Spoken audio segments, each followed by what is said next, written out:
Welcome to KL knowledge hub YouTube channel.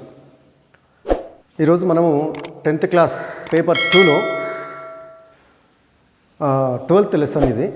ప్రపంచ యుద్ధాల మధ్య ప్రపంచం. 2 ప్రపంచ యుద్ధాలు జరిగినాయని మనకు తెలుసు కదా. ఈ 2 ప్రపంచ యుద్ధాల మధ్య ప్రపంచంలో జరిగినటువంటి ముఖ్యమైన పరిణామాలను గురించి క్లుప్తంగా తెలుసుకుందాము. ఇది ప్రధానంగా 10th క్లాస్ తెలంగాణ మరియు ఆంధ్రప్రదేశ్ రాష్ట్రాలలోని విద్యార్థులకు ప్రధానంగా పనికొస్తుంది. దాంతోపాటుగా కాంపిటేటివ్ ఎగ్జామ్స్కి ప్రిపేర్ అయ్యేటటువంటి అభ్యర్థులకు చాలా వెరీ ఇంపార్టెంట్ టాపిక్గా చెప్పుకోవచ్చు. కాబట్టి కాంపిటేటివ్ ఎగ్జామ్స్కి ప్రిపేర్ అయ్యేటటువంటి వాళ్ళు కూడా ఇది చాలా చక్కగా పనికొస్తుంది. సో ఇది వరల్డ్ హిస్టరీకి సంబంధించి 10th క్లాస్లో పేపర్ 2లో ప్రపంచ చరిత్ర మనకి ఇవ్వటం జరిగింది. అందులో ఈ ప్రపంచ యుద్ధాల మధ్య ప్రపంచం అనేటటువంటి ఈ లెసన్లో మనము ప్రధానంగా 2 ప్రపంచ యుద్ధాలు ఎందుకు జరిగినాయి అంటే ప్రపంచ యుద్ధాలకు గల కారణాల గురించి, ప్రపంచ యుద్ధాలు జరిగిన తీరు గురించి, ప్రపంచ యుద్ధాల ముగిసిన తర్వాత వాటి యొక్క ఫలితాల గురించి, వాటి యొక్క పరిణామాలు ఎలా దారితీశాయి, ఆ లెసన్కి సంబంధించిన విషయాలు, దాంతోపాటుగా ఈ 2 ప్రపంచ యుద్ధాల మధ్యనే సంభవించినటువంటి రష్యా విప్లవం, ప్రపంచంలోనే అనేక దేశాలలో ప్రభావాన్ని చూపింది రష్యా విప్లవము. ఈ రష్యా విప్లవం గురించి, అదేవిధంగా 1929లో సంభవించినటువంటి ఆర్థిక మాంద్యం గురించి, దాంతోపాటుగా 1945లో ఏర్పడినటువంటి ఐక్యరాజ్య సమితి వంటి అంతర్జాతీయ సంస్థల గురించి క్లుప్తంగా ఈ పాఠంలో మనం చెప్పుకోబోతున్నాము. సో ఇందులో మొదటగా మనకి ఎరిక్ హాబ్స్బామ్ అనేటటువంటి చరిత్రకారుడు 20వ శతాబ్దాన్ని తీవ్ర సంచలనాల యుగం అని పేర్కొనడం జరిగింది. 20వ శతాబ్దం అంటే ఏంటి వస్తుంది మనకి 1900 to 1999 వరకు చెప్పుకోవచ్చు. It is called as 28th century, 20వ శతాబ్దంగా చెప్పుకోవచ్చు. ఎందుకు 20వ శతాబ్దాన్ని తీవ్ర సంచలనాల యుగంగా చరిత్రకారుడైనటువంటి ఎరిక్ హాబ్స్బామ్ పేర్కొన్నాడు? 20వ శతాబ్దానికి ముందు క్రీస్తు శకంలో సాధారణ శకం అంటాం, ఇప్పుడు క్రీస్తు శకం బదులుగా సిఈ కామన్ ఎరా అంటుండ్రు. సాధారణ శకంలో 19 శతాబ్దాలు గడిచిపోయాయి. దీనికి ముందు 20వ శతాబ్దానికి ముందు, అంతకుముందు కూడా బీసీలో కూడా క్రీస్తు పూర్వం కూడా దాదాపు ఎన్నో శతాబ్దాలు ఉన్నాయి. వీటన్నిటితో కంపేర్ చేస్తే 20వ శతాబ్దాన్ని తీవ్ర సంచలనాల యుగం అని చెప్పేసి ఎరిక్ హాబ్స్బామ్ అనడానికి గల కారణాలు ఏమిటో ఒకసారి చూద్దాము. అనేక రంగాలలో, రాజకీయ రంగం కావచ్చు, ఆర్థిక రంగం కావచ్చు, శాస్త్ర సాంకేతిక రంగం కావచ్చు, విద్యారంగం కావచ్చు, వైద్య రంగం కావచ్చు, అనేక రంగాలలో ప్రపంచము గతంలో కని విని ఎరుగునటువంటి సంచలనాలు, గతంలో కని విని ఎరుగునటువంటి అనేక విషయాలు 20వ శతాబ్దంలోనే జరిగినాయట. అందుకే దాన్ని తీవ్ర సంచలనాల యుగం అని చెప్పేసి ఎరిక్ హాబ్స్బామ్ పేర్కొనడం జరిగింది. వాటిని మనం ఒకసారి క్లుప్తంగా చర్చిద్దాం. ఎందుకు ఈ 20వ శతాబ్దము అంత సంచలనాలను సృష్టించిందంటే, మనకి పాలిటిక్స్లో, రాజకీయ రంగంలో ఒకసారి గమనించినట్లయితే 20వ శతాబ్దంలోనే మనకి ఈ ఫాసిజం, నాజిజం అనేటటువంటి ఒక పక్క దేశాల పట్ల తీవ్ర వ్యతిరేకము, ద్వేషభావం ఉండేటటువంటి ఒక రకమైన ఐడియాలజీ ఫాసిజం అనేది 20వ శతాబ్దంలోనే రావడం జరిగింది. ఆ ఫాసిజం లేదా నాజిజం యొక్క ఉద్దేశం ఏంటంటే, దేశంలో ఉన్నటువంటి ప్రజలందరినీ కూడా గుప్పెట్లో పెట్టుకొని పక్క దేశాల పట్ల ద్వేషభావంతో, ఆక్రమణవాదంతో, పక్క దేశాలను ఆక్రమించేటటువంటి యుద్ధోన్మాదంతో కూడినటువంటి భావజాలము. ఇది గతంలో అంటే 20వ శతాబ్దానికి ముందు ఇలాంటి భావజాలం లేకుండే. సో ఇలాంటి ఫాసిజం, నాజిజం లాంటి భావజాలము 20వ శతాబ్దంలో రావడం జరిగింది. ఎట్ ద సేమ్ టైం దానికి క్వైట్ ఆపోజిట్గా ఉండేటటువంటి, ఫాసిజానికి వ్యతిరేకంగా ఉండేటటువంటి ప్రజాస్వామ్య ఉద్యమాలు కూడా 20వ శతాబ్దంలో చాలా దేశాల్లో రావడం జరిగింది. ఇన్ఫ్యాక్ట్ 20వ శతాబ్దంలో చాలా దేశాలు ఈ ఫాసిజం, నాజిజం లాంటి భావాలను వదిలించుకొని, లేదా రాజరికం, పాతకాలపు రాజరిక సిద్ధాంతాలను కానీ రాజరిక వ్యవస్థలను నిర్మూలించుకొని ప్రజాస్వామ్య ప్రభుత్వాలను ఏర్పాటు చేసుకున్నటువంటి సందర్భం కూడా 20వ శతాబ్దంలో చాలా ఎక్కువగా రావడం అనేది జరిగింది. అనేక దేశాలలో ప్రజాస్వామ్య ఉద్యమాలు రావటం, ప్రజాస్వామ్య ప్రభుత్వాలు పెద్ద మొత్తంలో అనేక దేశాలలో ప్రజాస్వామ్య ప్రభుత్వాలు ఏర్పడటం కూడా 20వ శతాబ్దంలోనే జరిగింది. దాంతోపాటుగా అక్షరాస్యత శాతం బాగా పెరిగింది 20వ శతాబ్దంలో. మనకి గతంలో అక్షరాస్యత ఉండే కానీ చాలా లిమిటెడ్గా 2%, 3%, లేదా అంతకుముందు ఉన్న 19th, 17th సెంచరీలో అంతకుముందు ఇంకా చాలా తక్కువ ఉండే. కానీ 20వ శతాబ్దంలో విద్యా విప్లవం రావడం జరిగింది చాలా దేశాలలో. దానివల్ల ఏంటంటే అక్షరాస్యత శాతం బాగా పెరగడం జరిగింది.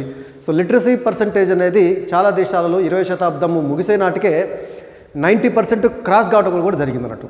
సో ఆ విధంగా విద్యా విప్లవం సృష్టించి చదువుకున్న వాళ్ళ సంఖ్య బాగా పెరగటము, దాంతో వాళ్ళు అనేక రంగాలలో చాలా చురుకుగా చైతన్యంగా అనేక రంగాలలో పాల్గొనడం జరిగింది. సో విద్యా విప్లవము రావటం వల్ల అక్షరాస్యత శాతం పెరగటం కూడా 20వ శతాబ్దంలో మనం గమనించదగ్గ మార్పుగా చెప్పుకోవచ్చు. దాంతోపాటు సినిమా వంటి కొత్త వినోద రంగాలు కూడా తెర మీదకి రావడం జరిగింది. సో సినిమా రావడానికి ముందు వాస్తవానికి ప్రపంచంలో కానీ ఎక్కడైనా నాటక రంగం బాగా ప్రాతినిధ్యం వహించి ఉండేది, మంచి ప్రాచుర్యం పొందింది. నాటకాలను డామినేట్ చేస్తూ సాధారణంగా మన దేశంలో కూడా సినిమాలు రాకముందు నాటకాలు, హరికథ, బుర్రకథ, తోలుబొమ్మలాట ఇలాంటివి ప్రజల యొక్క సాధారణంగా వినోద సాధనాలుగా ఉండేటివి. కోలాట వాడటం కానీ ఇలాంటివన్నీ కూడా. కానీ ఎప్పుడైతే సినిమా అనేటటువంటి ఒక కొత్త టెక్నాలజీ రావడం జరిగిందో వినోద రంగాన్ని పూర్తిగా మార్చేసింది. సినిమా రంగం రావడంతో మన భారతదేశంలో ముఖ్యంగా 1913వ సంవత్సరంలో రాజా హరిశ్చంద్ర అనేటటువంటి ఒక సినిమాను నిర్మించడం జరిగింది. దాదాసాహెబ్ ఫాల్కే అనేటటువంటి ఒక డైరెక్టర్. ఆ తర్వాత అది మూకీ చిత్రం, అంటే మాటలు ఉండదు, కేవలము చిత్రాలు మాత్రమే కదులుతూ ఉంటుంటాయి. అందుకని అప్పట్లో ఏం చేసేదంటే ఈ పౌరాణిక కథలను నేపథ్యంగా తీసుకొని మూకీ సినిమాలను నిర్మించడం అనేది జరిగింది.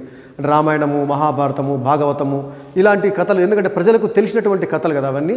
పురాణాల గురించి పురాణాలలోని కథలు ప్రజలకు బాగా తెలుసు కాబట్టి ఆ కథలను నేపథ్యంగా తీసుకొని మూకీ చిత్రాలను నిర్మించడం వల్ల ప్రజలకు బాగా అర్థమయ్యేది. సో కాబట్టి ఆ విధంగా జరిగింది. 1913లో ఇండియాలో ఫస్ట్ సినిమా రాజా హరిశ్చంద్ర. ఆ తర్వాత 1933లో భారతదేశంలో మొదటి టాకీ చిత్రం కూడా రావడం జరిగింది, భక్త ప్రహ్లాద. సో ఈ విధంగా ఇది ఇండియా గురించి. ప్రపంచవ్యాప్తంగా కూడా దాదాపుగా 20వ శతాబ్దంలో సినిమా రంగం అనేది బాగా విస్తృతం కావడం అనేది జరిగింది. దాంతో వినోద రంగంలో అనేక రకాల మార్పులు రావడం జరిగింది. ఇది శాస్త్ర సాంకేతిక పరిజ్ఞానం పెరగడం వల్ల వచ్చినటువంటి మార్పుగా చెప్పుకోవచ్చు. అంతకుముందు 19th or 18th సెంచరీలో సినిమా అనేది ప్రజలకు ఊహకు అందినటువంటి విషయం. కానీ కొత్త ఆవిష్కరణలు ఈ 20వ శతాబ్దంలో దానిలో భాగంగా సినిమాలు కూడా 20వ శతాబ్దంలోనే రావడం అనేది జరిగింది. ఇక విజ్ఞాన శాస్త్ర రంగంలో జీవుల గురించి, అణువుల గురించి కూడా కొత్త ఆవిష్కరణలు రావడం జరిగింది. సైన్స్ అండ్ టెక్నాలజీ కూడా మనం మధ్యయుగం నుంచి కూడా సైన్స్ అండ్ టెక్నాలజీకి మంచి ప్రోత్సాహకం లభించింది. మధ్యయుగం ముగిసిన కాడి నుంచి మనం చెప్పుకున్నాం. బట్ 20వ శతాబ్దంలో సైన్స్ అండ్ టెక్నాలజీలో వచ్చినటువంటి మార్పు మానవుడి యొక్క ఊహకు అతీతంగా ఉండేటువంటి అనేక రకమైనటువంటి కళలో కూడా ఊహించినటువంటి కొత్త యంత్రాలను, యంత్ర పరికరాలను, మిషన్స్ని వాళ్ళు ఆవిష్కరించడం అనేది జరిగింది. సో దానివలన అనేక రంగాలలో విపరీతమైనటువంటి మార్పులు రావడం జరిగింది. సో విజ్ఞాన శాస్త్రంలో అంటే సైన్స్ అండ్ టెక్నాలజీలో కూడా అణువుల గురించి, అంటే ఏంది, ఆటమ్స్, అణు పరిజ్ఞానంతో విద్యుత్ తయారు చేయటము, అణు పరిజ్ఞానంతో బాంబులు తయారు చేయటము, ఇన్ఫ్యాక్ట్ అణు పరిజ్ఞానంతో బాంబు తయారు చేసి ఒక అటామిక్ బాంబుని రూపొందించి ప్రయోగించడం కూడా 20వ శతాబ్దంలో జరిగింది. అటామిక్ బాంబుని ప్రయోగించడం వల్ల కలిగేటటువంటి విధ్వంసం ఏమిటో 20వ శతాబ్దం కళ్ళకు కట్టినట్టుగా చూడటం అనేది జరిగింది. హిరోషిమా నాగసాకి నగరాల మీద, జపాన్లోని హిరోషిమా నాగసాకి నగరాల మీద వేసినటువంటి అణుబాంబు ఎంతటి విధ్వంసాన్ని, ఎంతటి ప్రళయాన్ని సృష్టిస్తుందో 20వ శతాబ్దంలో ప్రజలకి కళ్ళగట్టినట్టుగా మరి కనిపించడం జరిగింది. దాంతోపాటు జీవశాస్త్ర రంగంలో కూడా జీవుల గురించి, అణువుల గురించి, జన్యు యొక్క విశ్లేషణ గురించి, వాటన్నిటి గురించి కూడా మరి కొత్త ఆవిష్కరణలు రావడం జరిగింది 20వ శతాబ్దంలో. ఇక మనకి వైద్య సదుపాయాలు, మెడిసిన్ ఫీల్డ్లో కొత్త చికిత్సా విధానాలను, కొత్త ఔషధాలను, మెడిసిన్స్ కొత్త వాటిని కనుగొనడం వల్ల అంతకుముందు ప్రపంచాన్ని పట్టి పీడించినటువంటి అనేక రకాలైనటువంటి రోగాలకు 20వ శతాబ్దంలో చికిత్సను, దానికి సంబంధించినటువంటి మెడిసిన్ కూడా డెవలప్ చేయడం జరిగింది. అంతకుముందు కలరా వ్యాధి, ఇప్పుడు కలరా అనేది చాలా చిన్న విషయము. కానీ ఒకప్పుడు కలరా వచ్చినట్లయితే ఊళ్ళు శ్మశాన దిబ్బలుగా మారేటటువంటి, శవాల దిబ్బలుగా మారేటివి. అప్పట్లో గత్తర అనేది మన ప్రాంతంలో గత్తర వచ్చిందంటే ఊరు మొత్తం శవాల దిబ్బగా మారేటటువంటి పరిస్థితి. కానీ ఇప్పుడు కలరా వ్యాధి అనేది దాదాపు పూర్తిగా నిర్మూలించిండ్రు. ఎక్కడో అక్కడ కలరా వ్యాధి లాంటిది ఆ పరిస్థితులు వస్తే ఇమ్మీడియట్గా 1 or 2 డేస్లో అక్కడికి వైద్య బృందం దిగటం, దానికి తగ్గట్టుగా అక్కడ వాళ్ళు చర్యలు తీసుకోవడం, శానిటేషన్ చేయడం కావచ్చు, మెడిసిన్స్ అందించడం కావచ్చు. సో ఒకప్పుడు పెద్ద మహమ్మారులు అనుకున్నటువంటి వాటన్నిటిని కూడా, వాటికి సంబంధించినటువంటి ట్రీట్మెంటు, వాటికి సంబంధించినటువంటి మెడిసిన్ కూడా కనుక్కొని చాలా రకాలైనటువంటి జబ్బులను నిర్మూలించడం అనేది జరిగింది. సో ఆ విధంగా వైద్య రంగంలో కూడా ఊహించినటువంటి మార్పు, డెవలప్మెంట్ రావటం జరిగింది. దానివల్ల ఒకప్పుడు జనాభా బాగా జనాలు ఎక్కువ ఉండేవి, మరణాలు ఆ స్థాయిలోనే ఉండేటివి. కానీ ఎప్పుడైతే మరణాలను కంట్రోల్ చేసిండ్రో వైద్య రంగంలో వచ్చినటువంటి ఈ విప్లవం వల్ల, వైద్య రంగంలో వచ్చినటువంటి టెక్నాలజీ, మెడిసిన్స్, తర్వాత వచ్చేసి కొత్త కొత్త సర్జరీ, శస్త్రచికిత్సా విధానాల వల్ల జనాభాను, మరణాలను బాగా కంట్రోల్ చేయడం జరిగింది. తద్వారా జనాభా బాగా పెరిగింది. ఎట్ ద సేమ్ టైం జనాలు తగ్గలేదు, మరణాలు మాత్రము కంట్రోల్ చేసినాం. దానివల్ల పాపులేషన్ ఎక్స్ప్లోటేషన్ కూడా జరిగింది. అంటే జనాభా విజృంభణ ఒకేసారి బాగా పెరగడం జరిగింది. ఆ తర్వాత జనాభాను కూడా కంట్రోల్ చేయడానికి రకరకాల విధానాలు తీసుకురావడం జరిగింది. సో ఈ విధంగా వైద్య శాస్త్రంలో వచ్చినటువంటి మార్పు వల్ల, అందులో వచ్చినటువంటి అనేక రకాల కొత్త ఆవిష్కరణ వల్ల మంచం మీద పడి మృత్యువు అంచులో ఉన్నటువంటి వ్యక్తిని కూడా తిరిగి బ్రతికించేటటువంటి టెక్నాలజీ ఇప్పుడు రావడం అనేది జరిగింది. సో మృత్యువునైతే ఎట్టి పరిస్థితుల్లో ఆపలేం, కానీ మొత్తానికైతే ఏంటంటే చాలా రకాలైనటువంటి ఈ యొక్క మహమ్మారులను అంతమొందించడం జరిగింది. 100కు పైగా దేశాలు స్వాతంత్రం సంపాదించడం 20వ శతాబ్దంలో మరొక ప్రత్యేకత, రాజకీయ రంగంలో వచ్చినటువంటి మార్పు. అంతకుముందు 16వ శతాబ్దం నుంచి 19వ శతాబ్దం వరకు ఈ అభివృద్ధి చెందిన దేశాలు ప్రపంచవ్యాప్తంగా అనేక దేశాలను ఆక్రమించి వలస పాలనను చేయడం జరిగింది. ఆ వలస వచ్చి వాళ్ళు ఆ ప్రాంతాలను ఆక్రమించుకొని పరిపాలన చేయడం జరిగింది, ఇంక్లూడింగ్ ఇండియాతో సహా. సో ఆయా దేశాలకు దాదాపుగా 20వ శతాబ్దంలోనే స్వాతంత్రం రావడం జరిగింది. 100కు పైగా దేశాలు 20వ శతాబ్దంలో స్వాతంత్రాన్ని సంపాదించడం జరిగింది, ఇంక్లూడింగ్ ఇండియా కూడా 1947లోనే స్వాతంత్రం రావడం అనేది జరిగింది. మన ఇండియా లాంటి దేశాలు దాదాపు 100కు పైగా దేశాలు 20వ శతాబ్దంలో స్వాతంత్రాన్ని సంపాదించడం అనేది జరిగింది. ఇక దాంతోపాటు రాజకీయ రంగంలో యుఎస్ఎస్ఆర్ వంటి కొన్ని దేశాల్లో సామ్యవాద ప్రయోగాలు జరిగాయి. యుఎస్ఎస్ఆర్ అంటే మనకి union of Soviet socialist republic, అప్పట్లో దీన్ని సోవియట్ రష్యా అనేది. సరే, ఇప్పుడు యుఎస్ఎస్ఆర్ లేదు, ఇప్పుడు రష్యా మాత్రమే ఉన్నది. యుఎస్ఎస్ఆర్లో అంటే అప్పట్లో ఉన్నటువంటి రాచరిక రష్యా దేశంలో ఒక విప్లవం రావడం జరిగింది, కమ్యూనిస్ట్ విప్లవం రావడం జరిగింది, బోల్షివిక్ విప్లవం అంటాము. దాని గురించి కూడా ఈ రాబోయేటటువంటి సెషన్లో మనం చెప్పుకుంటాము, ఈ లెసన్లో ఉంటుంది. ఈ కమ్యూనిజం తోటి ఒక సామ్యవాద ప్రభుత్వాన్ని రష్యాలో ఏర్పాటు చేయడం జరిగింది. మరి ఈ సామ్యవాదము, సోషలిజం అంటే ఇంగ్లీష్లో, సామ్యవాదం అంటే ఏంటంటే సమసమాజ స్థాపన. సమాజంలో ఉన్నటువంటి సంపద మొత్తం కూడా ప్రభుత్వం స్వాధీనం చేసుకొని, అంటే ప్రైవేటు ఆస్తి ఉండదు, ప్రైవేటు ఆస్తులు కానీ, పెద్ద మొత్తంలో ఉన్నటువంటి ప్రైవేటు ఆస్తులు కానీ, ప్రైవేటు ఫ్యాక్టరీలను కానీ, ప్రైవేటు బ్యాంకులను కానీ, వాటన్నిటి ప్రైవేటు ఉత్పత్తి సాధనాలన్నింటినీ ప్రభుత్వం స్వాధీనం చేసుకొని ప్రభుత్వ ఆధ్వర్యంలోనే ఉత్పత్తి జరగటము, ప్రభుత్వ ఆధ్వర్యంలోనే పంపిణీ చేయటము, ప్రభుత్వ ఆధ్వర్యంలోనే వాటి యొక్క ధరలను కూడా నిర్ణయించి పూర్తిగా గవర్నమెంట్ కంట్రోల్డ్ ఎకానమీ ఉంటుంది. అందరూ కలిసి ఉత్పత్తి ప్రక్రియలో పాల్గొనాలి, అందరూ సమానంగా పంచుకోవాలి, ఆ విధంగా సమసమాజ స్థాపన జరగాలి, సమాజంలో ధనికులు పేదవారి మధ్య ఉన్నటువంటి అంతరాన్ని తొలగించాలి, సమసమాజాన్ని నిర్మించాలనేటటువంటి భావజాలంతో వచ్చిందే సామ్యవాదం.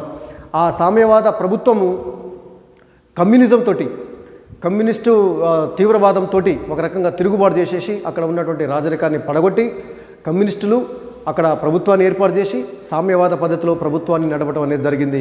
అది రష్యాలో మొదటగా స్టార్ట్ కావడం జరిగింది. ఆ తర్వాత సామ్యవాద ప్రభుత్వాలు ప్రపంచంలో చాలా దేశాలలో కూడా ఈ రష్యా స్ఫూర్తితోటి మిగతా దేశాలలో కమ్యూనిస్టు పార్టీలు విప్లవాన్ని సృష్టించి సమసమాజ స్థాపన కోసము సామ్యవాద ప్రభుత్వాలను ఏర్పాటు చేసే దిశగా అడుగులు వేయడం జరిగింది. అది కూడా ఒక మార్పు. గతంలో కమ్యూనిస్టు ప్రభుత్వాలు అనేటివి 19వ శతాబ్దం వరకు లేవు. 20వ శతాబ్దంలోనే మొదటిసారిగా రష్యాలో కమ్యూనిస్టు ప్రభుత్వం అనేది ఏర్పడటం జరిగింది. ఆ తర్వాత రష్యాని స్ఫూర్తికి తీసుకొని కొన్ని దేశాల్లో కమ్యూనిస్టు ప్రభుత్వాలు ఏర్పాటు కావడం అనేది జరిగింది. కమ్యూనిస్టు దేశాలలో ఏంటంటే వేరే పార్టీలు అనేటివి ఉండవు, సింగిల్ పార్టీ ఉంటుంది, ఏక పార్టీ ఉంటుంది, అదే కమ్యూనిస్టు పార్టీ ఉంటుంది. అదేవిధంగా బహుళ పార్టీలు అనేటివి ఉండవు. ఆ తర్వాత ప్రజలకు స్వేచ్ఛ అనేది చాలా పరిమితంగా ఉంటుంది. ఇన్ఫ్యాక్ట్ ప్రజలు వాక్ స్వాతంత్రం చాలా కంట్రోల్ చేయబడుతుంది. ప్రభుత్వానికి విధేయులే ఉండాలి. ఏమాత్రము ప్రభుత్వానికి వ్యతిరేకంగా ఉన్న ప్రజలను అణిచివేయటం అనేది కమ్యూనిస్టు దేశాలలో మనం తరచుగా చూస్తూ ఉంటాము. దీనికి వ్యతిరేకంగా యుఎస్ఏ అంటే యునైటెడ్ స్టేట్స్ ఆఫ్ అమెరికా లాంటి దేశాల్లో ఉదారవాద ప్రజాస్వామ్య ప్రభుత్వాలను మనం గమనించవచ్చు. ఉదారవాదం అంటే ఏంది? ప్రజలకు స్వేచ్ఛ, సమానత్వము, సౌభ్రాతృత్వము కల్పించి వాక్ స్వాతంత్రం ఉండి, అదేవిధంగా ఆ దేశాలలో మల్టీ పార్టీస్ అనేటివి ఉంటవి, పొలిటికల్ పార్టీస్ అంటే బహుళ రాజకీయ పార్టీలను, ఎవరైనా రాజకీయ పార్టీని తమ భావజాలకు అనుగుణంగా రాజకీయ పార్టీలను స్థాపించవచ్చు, ఎన్నికల్లో పాల్గొనవచ్చు, ప్రభుత్వాలను ఏర్పాటు చేయవచ్చు, ప్రజలకు వాక్ స్వాతంత్రం ఉంటుంది, ప్రభుత్వాన్నైనా విమర్శించేటటువంటి స్వేచ్ఛ ప్రజాస్వామ్య ప్రభుత్వాలలో ఉంటాయి. కాబట్టి ఈ కమ్యూనిస్టు దేశాలకు కొంత ఆపోజిట్గా ఉదారవాద ప్రజాస్వామ్య దేశాల భావజాలం అనేది ఉంటుందన్నట్టు. కమ్యూనిస్టు దేశాలలో సమసమాజాన్ని స్థాపించేటటువంటి క్రమంలో ప్రజలను కొంత అణిచివేయటం అనేది జరుగుతుంది. ప్రజలు భిన్నాభిప్రాయం వ్యక్తం చేయడానికి అక్కడ అవకాశం ఉండదు. ఖచ్చితంగా కమ్యూనిస్టు పార్టీలోనే ఉండాలి, వేరే పార్టీ ఉండడానికి అవకాశం లేదు. ప్రజలు ప్రభుత్వాన్ని విమర్శించేటటువంటి అవకాశం కమ్యూనిస్టు దేశాలలో ఉండదు. ఒకవేళ ప్రజలు తిరుగుబాటు స్వభావంతో ప్రభుత్వాన్ని విమర్శిస్తే ఆ ప్రజలను, వాళ్ళ సొంత ప్రజలైనా సరే వాళ్ళని తీవ్రంగా అణిచివేసేటటువంటి విధానాలు కమ్యూనిస్ట్ దేశాల్లో ఉంటాయి. దానికి వ్యతిరేకంగా పూర్తి స్వేచ్ఛ, వాక్ స్వాతంత్రము ప్రజాస్వామ్య దేశాల్లో ఉంటాయి. అందుకే ఉదారవాదము, ప్రజల పట్ల చాలా ఉదారంగా వ్యవహరిస్తూ వారి యొక్క కోరికలకు అనుగుణంగా, వారి యొక్క ఆకాంక్షలకు అనుగుణంగా వారు అవసరమైతే ఎన్ని రాజకీయ పార్టీలను ఏర్పాటు చేసుకోవడానికైనా అవకాశం ఉంటుంది ఉదారవాద ప్రజాస్వామ్య దేశాలలో. అదేవిధంగా ఈ ఉదారవాద ప్రజాస్వామ్య దేశాల్లో ఇంతకుముందు మనం చెప్పుకున్నట్టుగా గవర్నమెంట్ కంట్రోల్డ్ ఎకానమీ ఉండదు. పూర్తిగా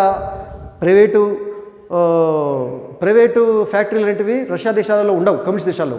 కానీ ఉదారవాద ప్రజాస్వామ్య దేశాల్లో పెట్టుబడిదారు దేశాలను కూడా అంటారు. ఇక్కడ ప్రైవేటు వ్యక్తులు పెట్టుబడి పెట్టి ఫ్యాక్టరీలను స్థాపించి ఉత్పత్తి చేసి వాటిని అమ్ముకోవటము, వ్యాపారం చేసుకోవటము, వచ్చినటువంటి లాభాలతోటి మళ్ళీ పెట్టుబడి పెట్టి మళ్ళీ ఉత్పత్తిలో పాల్గొనవచ్చు. ఆ విధంగా పెట్టుబడిదారు దేశాలను కూడా వచ్చు. అందుకే వీటిని పెట్టుబడిదారి ప్రజాస్వామ్య దేశాలు అనవచ్చు. మనము యుఎస్ఏ అంటే అమెరికా కావచ్చు, ఫ్రాన్స్ కావచ్చు, బ్రిటన్ కావచ్చు, ఇటలీ కావచ్చు, జర్మనీ కావచ్చు, ఇవన్నీ కూడా ఉదారవాద ప్రజాస్వామ్య దేశాలుగా చెప్పుకోవచ్చు. సో 20వ శతాబ్దంలో ఒకవైపు కమ్యూనిజము, మరొక వైపు ఇక్కడ క్యాపిటలిజం అంటుంది. దీన్ని ఉదారవాద ప్రజాస్వామ్య దేశాలలో ఉన్నటువంటి విధానాన్ని క్యాపిటలిజం, పెట్టుబడిదారి విధానము అనసు. ఈ రెండింటికి మధ్య ఒక రకమైనటువంటి భావ వైరుధ్యపరమైనటువంటి ఘర్షణలు కూడా సంభవించడం జరిగింది. ఇది 20వ శతాబ్దంలో కొన్ని దేశాలు కమ్యూనిస్టు దేశాలు, కొన్ని దేశాలు ఉదారవాద ప్రజాస్వామ్య దేశాలుగా ఉండటం అనేది జరిగింది. అదేవిధంగా ఇదే 20వ శతాబ్దంలో ప్రపంచంలో ఉన్నటువంటి దేశాలన్నింటినీ కూడా ప్రధానంగా మనము 2 రకాలుగా వర్గీకరించవచ్చు. 20వ శతాబ్దంలో ప్రపంచంలో అంటే 20వ శతాబ్దం ప్రారంభంలో ప్రపంచంలో ఉన్నటువంటి దేశాలన్నింటినీ కూడా మనము 2 వర్గాలుగా విభజించవచ్చు, డివైడ్ చేయవచ్చు. పాశ్చాత్య పారిశ్రామికంగా అభివృద్ధి చెందిన దేశాలు మొదటి జాబితాలో ఉన్నటువంటి దేశాలు. పాశ్చాత్య దేశాలు అంటే వెస్ట్రన్ కంట్రీస్. ఇవి ఇండస్ట్రియల్ డెవలప్డ్ కంట్రీస్, అంటే పెద్ద పెద్ద పరిశ్రమలు పెట్టి ఉత్పత్తి ప్రక్రియలో పాల్గొని పెద్ద ఎత్తున పెట్టుబడి పెట్టి ఉత్పత్తి చేసి వాటిని దేశ విదేశాల్లో అమ్ముకునేటటువంటి సౌకర్యం ఉంటుంది. తద్వారా ఆ దేశాలు బాగా ఆర్థికంగా అభివృద్ధి చెందాయి. కాబట్టి వీటిని పాశ్చాత్య పారిశ్రామిక అభివృద్ధి చెందిన దేశాలుగా చెప్పుకోవచ్చు. Western industrial developed countries. So ఇందులో మనకి ఇప్పుడు చెప్పుకున్నట్టుగా ఉదారవాద ప్రజాస్వామ్య దేశాల్లో ఉన్నటువంటి యుఎస్ఏ, యూకే, యునైటెడ్ కింగ్డమ్ అంటే బ్రిటన్, ఆ తర్వాత ఫ్రాన్స్, ఇటలీ, జర్మనీ లాంటి దేశాలు పారిశ్రామికంగా అభివృద్ధి చెందినటువంటి దేశాలుగా చెప్పుకోవచ్చు. ఇది మొదటి జాబితాలోని దేశాలు. ఇక మిగిలిన దేశాలన్నీ కూడా వలసపాలిత దేశాలు. వలసపాలిత దేశాలు అంటే వలస పాలనలో మగ్గుతున్నటువంటి దేశాలు, ఇండియాతో సహా. అవి ఏంటంటే ఈ దేశాలు ఎక్కువగా ఆసియా, ఆఫ్రికా ఖండాలలో, లాటిన్ అమెరికా ఖండాలలో ఉన్నటువంటి దేశాలన్నీ. ఆసియా ఖండంలో ఉన్నటువంటి భారతదేశం కూడా 20వ శతాబ్దం ప్రారంభంలో ఒక వలసపాలిత దేశంగా ఉన్నది. అంటే ఏంది, ఈ వలసపాలిత దేశాలు పారిశ్రామికంగా అభివృద్ధి చెందినటువంటి దేశాలు ఈ వలస దేశాలను ఆక్రమించుకొని అక్కడ వలస పాలనను స్థాపించి ఆ దేశాలలో ఉన్నటువంటి వనరుల మీద, ప్రకృతి వనరుల మీద వాళ్ళు గ్రిప్ పెంచుకొని ఆ వనరులను దోచుకొని వాళ్ళ దేశం తీసుకెళ్ళి అక్కడ వస్తువులుగా ఉత్పత్తి చేసి యంత్రాల మీద తిరిగి అదే వస్తువును తీసుకొచ్చి ఈ వలస దేశాలలోనే మార్కెటింగ్ చేసుకునేటటువంటి పాలన అప్పట్లో ఉండే. సో కాబట్టి ఈ వలసపాలిత దేశాలు ఒక రకంగా స్వాతంత్రాన్ని కోల్పోయిన దేశాలు అనొచ్చు. ఫర్ ఎగ్జాంపుల్ ఇండియా ఉంది. ఇండియా అనేది అప్పట్లో యాక్చువల్గా ఇండియా కాదు, ఇండిపెండెంట్ ఇండియా కాదు, బ్రిటిష్ ఇండియా. బిఫోర్ 1947 ఇండియా అనేది బ్రిటిష్ ఇండియా.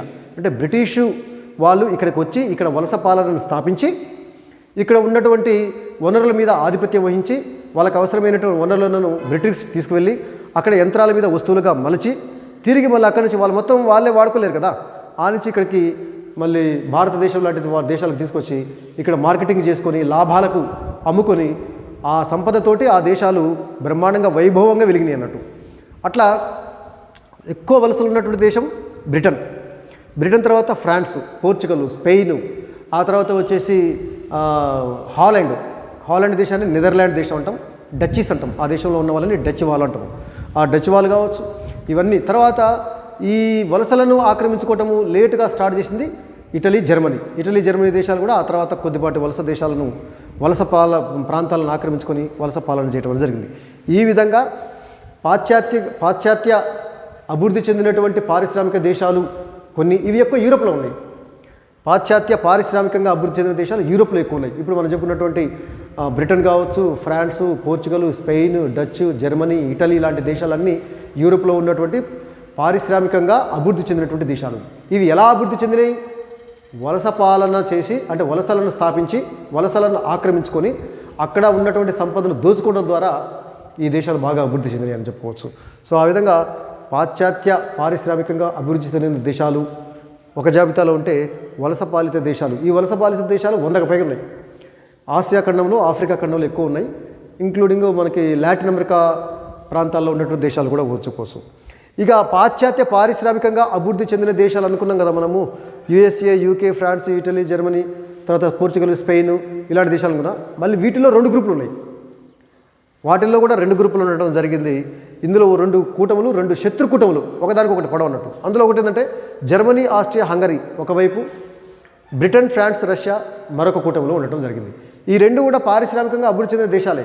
కానీ ఈ 2 ప్రత్యర్థి కూటములుగా ఆవిర్భవించినవి. ఎందుకోసం అంటే వలసలను ఆక్రమించుకోవటంలో పోటీ, వలసలను కాపాడుకోవాలని చెప్పేసి ఇవి, కొత్తగా వలసలను ఆక్రమించుకోవాలని చెప్పేసి ఇవి. ఈ విధంగా వలసలను ఆక్రమించుకోవటంలో, వాటిని పరిపాలించడంలో, వాటిని కాపాడుకోవటంలో పోటీ వల్ల పారిశ్రామికంగా అభివృద్ధి చెందిన దేశాలలో కూడా మళ్ళీ 2 శత్రుకూటములు ఆవిర్భవించడం అనేది జరిగింది. ఇది 20వ శతాబ్దంలోని పిక్చర్ అన్నట్టు ఇదంతా కూడా. తర్వాత ఈ పై 2 కూటములు ప్రపంచం పైన ఆధిపత్యం సంపాదించి వీలైనన్ని ఎక్కువ వలసలను ఆక్రమించి అక్కడ ఉన్నటువంటి ప్రకృతి వనరులను మొత్తం దోచుకొని వాళ్ళ మాతృదేశానికి తరలించి అక్కడ యంత్రాల మీద వస్తువులుగా ఉత్పత్తి చేసి తిరిగి మళ్ళీ ఆ ప్రాంతాలకు తీసుకొచ్చి అమ్ముకోవటము, లాభాలకు అమ్ముకోవటము. దీనికోసం అని చెప్పేసి వలసలు ఆక్రమించుకోవటంలో ఈ పారిశ్రామికంగా అభివృద్ధి చెందినటువంటి దేశాల మధ్య పోటీ అనేది నెలకొనడం జరిగింది. ఈ పోటీ కారణంగా 2 శత్రుకూటములు ఆవిర్భవించినవి ఈ యొక్క ఇండస్ట్రియల్ డెవలప్డ్ కంట్రీస్లో. 1914లో మనకి తెలుసు మొదటి ప్రపంచ యుద్ధం అనేది ప్రారంభం. వాస్తవానికి ప్రపంచ యుద్ధాలు జరగడానికి కారణం ఏంటంటే పారిశ్రామికంగా అభివృద్ధి చెందినటువంటి ఈ దేశాలు వలసలను ఆక్రమించుకోవటం, వలసలను కాపాడుకోవటం కోసం వాళ్ళల్లో వాళ్ళు జరిగినటువంటి యుద్ధాలే ప్రపంచ యుద్ధాలుగా పరిగణించడం జరిగింది. ప్రపంచ యుద్ధాలకు ప్రధానంగా ఇవి మొదటి జాబితాలో ఉన్నటువంటి దేశాలు, పాశ్చాత్య పారిశ్రామికంగా అభివృద్ధి చెందిన దేశాలు. ఈ దేశాల వల్లనే 2 ప్రపంచ యుద్ధాలు రావడం జరిగింది. ఎందుకు? ఈ వలస పాలిత దేశాలను కదా, ఈ వలస పాలిత దేశాలను ఆక్రమించుకోవటంలో, వాటిని కాపాడుకోవటం కోసం, వలసల కోసము పారిశ్రామికంగా అభివృద్ధి చెందిన దేశాల మధ్య జరిగినటువంటి యుద్ధాలే ప్రపంచ యుద్ధాలుగా దారితీయటం అనేది జరిగింది. రైట్. ఈ క్రమంలో మనకి 1914లో ఫస్ట్ వరల్డ్ వార్ స్టార్ట్ కావడం అనేది జరిగింది. అది 1918లో 1918లో మొదటి ప్రపంచ యుద్ధం ముగిసింది.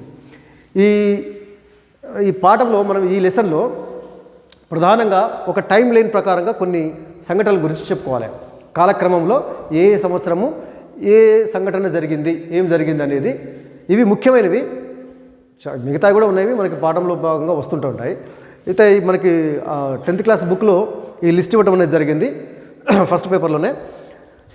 1914లో అంటే 1914లో ఇవి చాలా ముఖ్యమైనవి, కాంపిటేటివ్ ఎగ్జామ్స్ పరంగా కూడా చాలా ఇంపార్టెంట్. కాబట్టి ఖచ్చితంగా వీళ్ళందరూ నోట్ చేసుకొని వీటిని గుర్తుంచుకోవాలి. 1914లో మొదటి ప్రపంచ యుద్ధం ప్రారంభము మనకు తెలుసు. ఎలా ప్రారంభమైంది, దాని కారణాలు ఏంటి అనేది మనం రాబోయేటటువంటి పాఠంలో చెప్పుకుంటాము. 1917లో రష్యాలో కమ్యూనిస్ట్ విప్లవం జరిగింది. దాన్ని బోల్షివిక్ విప్లవం అంటాము. 1917లో ఈ కమ్యూనిస్ట్ విప్లవం వల్ల, అంటే రష్యాలో విప్లవం రావడం వల్ల, రష్యన్ రెవల్యూషన్ వల్ల రాచరికం జార్ చక్రవర్తుల పాలన అంతమయ్యి అక్కడ ఒక కొత్త రకమైనటువంటి ప్రభుత్వం ఏర్పాటు కావడం జరిగింది. బోల్షివిక్ ప్రభుత్వము, అదే కమ్యూనిస్టు ప్రభుత్వము, అది సామ్యవాద ప్రభుత్వంగా చెప్పుకోవచ్చు. దాని యొక్క ఎఫెక్ట్ దీని గురించి చెప్పుకుంటుంటే రష్యాలో వచ్చినటువంటి విప్లవం యొక్క ప్రభావము దాదాపు ప్రపంచంలో అన్ని దేశాల మీద పడింది. అందుకే దాని గురించి ఒక టాపిక్ ఈ లెసన్లో చెప్పుకుంటాము. 1918లో మొదటి ప్రపంచ యుద్ధం ముగిసింది. 1914లో ప్రారంభమైనటువంటి యుద్ధము 1918లో ముగియటం అనేది జరిగింది. 1919లో వెర్సైల్స్ ఒప్పందం జరిగింది. మొదటి ప్రపంచ యుద్ధం ముగిసిన తర్వాత గెలుపొందినటువంటి దేశాలు మొదటి ప్రపంచ యుద్ధంలో రెండు కూటములు ఉన్నాయి కదా. గెలిచినటువంటి దేశాలకు ఓడిపోయినటువంటి జర్మనీకి మధ్య జరిగినటువంటి ఒప్పందమే వెర్సైల్స్ ఒప్పందము. ఆ వెర్సైల్స్ ఒప్పందంలో ఉన్నటువంటి షరతులు, కండిషన్స్ ఏంటివి, వాటన్నిటి గురించి కూడా మనము రాబోయేటటువంటి సెషన్లో చెప్పుకుంటాము. అదేవిధంగా 1922లో యుఎస్ఎస్ఆర్ ఏర్పాటు కావడం జరిగింది. 1922 సంవత్సరంలో union of Soviet socialist republic, Soviet Russia అంటాము సింపుల్గా. 1922లో సోవియట్ రష్యా ఏర్పాటు కావడం జరిగింది. రష్యా దాని పాలనలో ఉన్నటువంటి ఈ సోవియట్లో ఉంటారు వాటన్నిటిని, ఆ ప్రాంతాలన్నీ కలిపి ఒక సమైక్య, ఒక ఫెడరేషన్ ఏర్పాటు చేసుకోవడం అనేది జరిగింది. దాన్ని మనము union of Soviet socialist republic అని చెప్పుకోవడం జరుగుతుంది. 1929లోనే ఆర్థిక మాంద్యం, ఇది కూడా మనకి ఈ లెసన్లో ఒక పెద్ద టాపిక్. ఆర్థిక మాంద్యము, గ్రేట్ డిప్రెషన్, ప్రపంచం ఎదుర్కొన్నటువంటి అతిపెద్ద ఆర్థిక సంక్షోభంగా చెప్పుకోవచ్చు.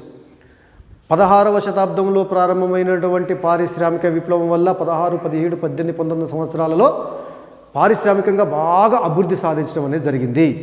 సో దానివల్ల ఉత్పత్తి బాగా పెరిగింది, చాలామంది సంపన్నులైనరు, కొత్త కొత్త ఫ్యాక్టరీలు ఆవిర్భవించినవి, కొత్త కొత్త ఇండస్ట్రియల్ టౌన్లు డెవలప్ అయినాయి. కానీ మొదటిసారిగా ఆ ఇండస్ట్రియల్ టౌన్స్ మొత్తం కొలాప్స్ కావటము, ఆర్థిక వ్యవస్థ మొత్తం కుప్పకూలటము, చివరికి మళ్ళీ నిరుద్యోగులుగా మిగిలిపోవటము, చాలా పరిశ్రమలు మూతపడిపోవటము, అలాంటి ఒక సంక్షోభం అనేది 1929లో మొదటిసారిగా ప్రపంచం చూడటం జరిగింది. ఈ ఆర్థిక మాంద్యము ఎట్లా ఏర్పడింది, దానికి గల కారణాలేవి, ఈ ఆర్థిక మాంద్యం నుంచి బయటపడడానికి ఆర్థికవేత్తలు సూచించినటువంటి సూచనలు ఏంటివి, వీటన్నిటి గురించి కూడా మనము ఒక టాపిక్లో ఈ లెసన్లో చెప్పుకుంటాము. అదేవిధంగా 1933లో అడాల్ఫ్ హిట్లరు జర్మనీ ఛాన్సలర్గా ఎన్నిక కావడం అనేది జరిగింది. అడాల్ఫ్ హిట్లరు ప్రపంచ చరిత్ర గతిని ఒక మలుపు తిప్పినటువంటి వ్యక్తిగా చెప్పుకోవచ్చు అడాల్ఫ్ హిట్లర్ని. ఆయన 1933లో మొదటిసారిగా జర్మనీలో ఛాన్సలర్ అయ్యాడు. ఇన్ఫ్యాక్ట్ ఈయన రెండవ ప్రపంచ యుద్ధానికి కారకుడుగా, ప్రధాన ముద్దాయిగా చెప్పుకోవచ్చు.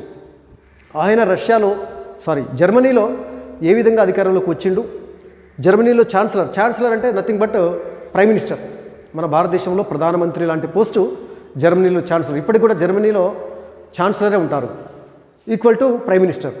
సో ఆ విధంగా ఆయన ఛాన్సలర్గా ఏ విధంగా ఆయన ఎన్నిక కావడం జరిగింది, ఆ తర్వాత జర్మనీని ఏ విధంగా యుద్ధానికి కార్యోన్ముఖుని చేయడం జరిగింది, రెండవ ప్రపంచ యుద్ధానికి జర్మనీ ఏ విధంగా కారణమైందని కూడా మనము ఈ లెసన్లో చెప్పుకోబోతాము. 1939లో సెకండ్ వరల్డ్ వార్ స్టార్ట్ అయింది. రెండవ ప్రపంచ యుద్ధము ప్రారంభం సెప్టెంబర్ 1, 1939 సెప్టెంబర్ 1న రెండవ ప్రపంచ యుద్ధం ప్రారంభం కావడం జరిగింది. 1945లో రెండవ ప్రపంచ యుద్ధం ముగిసింది. 1945 అంటే ఆల్మోస్ట్ 6 ఇయర్స్. 1939లో ప్రారంభమైనటువంటి రెండవ ప్రపంచ యుద్ధం 1945లో అంతం కావడం అనేది జరిగింది. సో ఆ విధంగా ఈ రెండవ ప్రపంచ యుద్ధానికి గల కారణాలు, తక్షణ కారణము, రెండవ ప్రపంచ యుద్ధం ఎలా కొనసాగింది, ఈ రెండవ ప్రపంచ యుద్ధంలో రెండు శత్రు కూటములు ఏంటివి, సో యుద్ధం ఎలా జరిగింది, ఆ యుద్ధం ఎలా ముగిసింది, ఆ యుద్ధం యొక్క పరిణామాలు, వాటన్నిటి గురించి చర్చించుకుంటూ 1945లో యుద్ధం ఎలా ముగిసింది కూడా మనం చెప్పుకోబోతాము. 1945లోనే ఐక్యరాజ్య సమితి అనేటటువంటి ఒక అంతర్జాతీయ సంస్థ ఏర్పడింది, యుఎన్ఓ, యునైటెడ్ నేషన్స్ ఆర్గనైజేషన్. దానికంటే ముందు 1920లో నానాజాతి సమితి కూడా ఏర్పడింది. సరే, ఇందులో మనకి జాబితాలు లేదు, అది కూడా వెరీ ఇంపార్టెంట్. నానాజాతి సమితి ఏర్పాటు గురించి కూడా మనము ఈ లెసన్లో చెప్పుకోబోతా ఉన్నాము. 1945లో మరొక అంతర్జాతీయ సంస్థ, అది ఇప్పటికీ కొనసాగుతూనే ఉన్నది, ఐక్యరాజ్య సమితి యుఎన్ఓ ఏర్పాటు, తదితర విషయాల గురించి మనము ఈ చాప్టర్లో, ఈ లెసన్లో క్లుప్తంగా చెప్పుకోబోతా ఉన్నాము. అందులో భాగంగా ఫస్ట్ రెండు ప్రపంచ యుద్ధాలు గల కారణాలు ఏంటో మనం చూద్దాం. రెండు ప్రపంచ యుద్ధాలు జరిగినాయి అనుకున్నాం కదా, ఈ రెండు ప్రపంచ యుద్ధాలకు గల కారణాలు ఏంటో మనం ఒకసారి చర్చిద్దాం.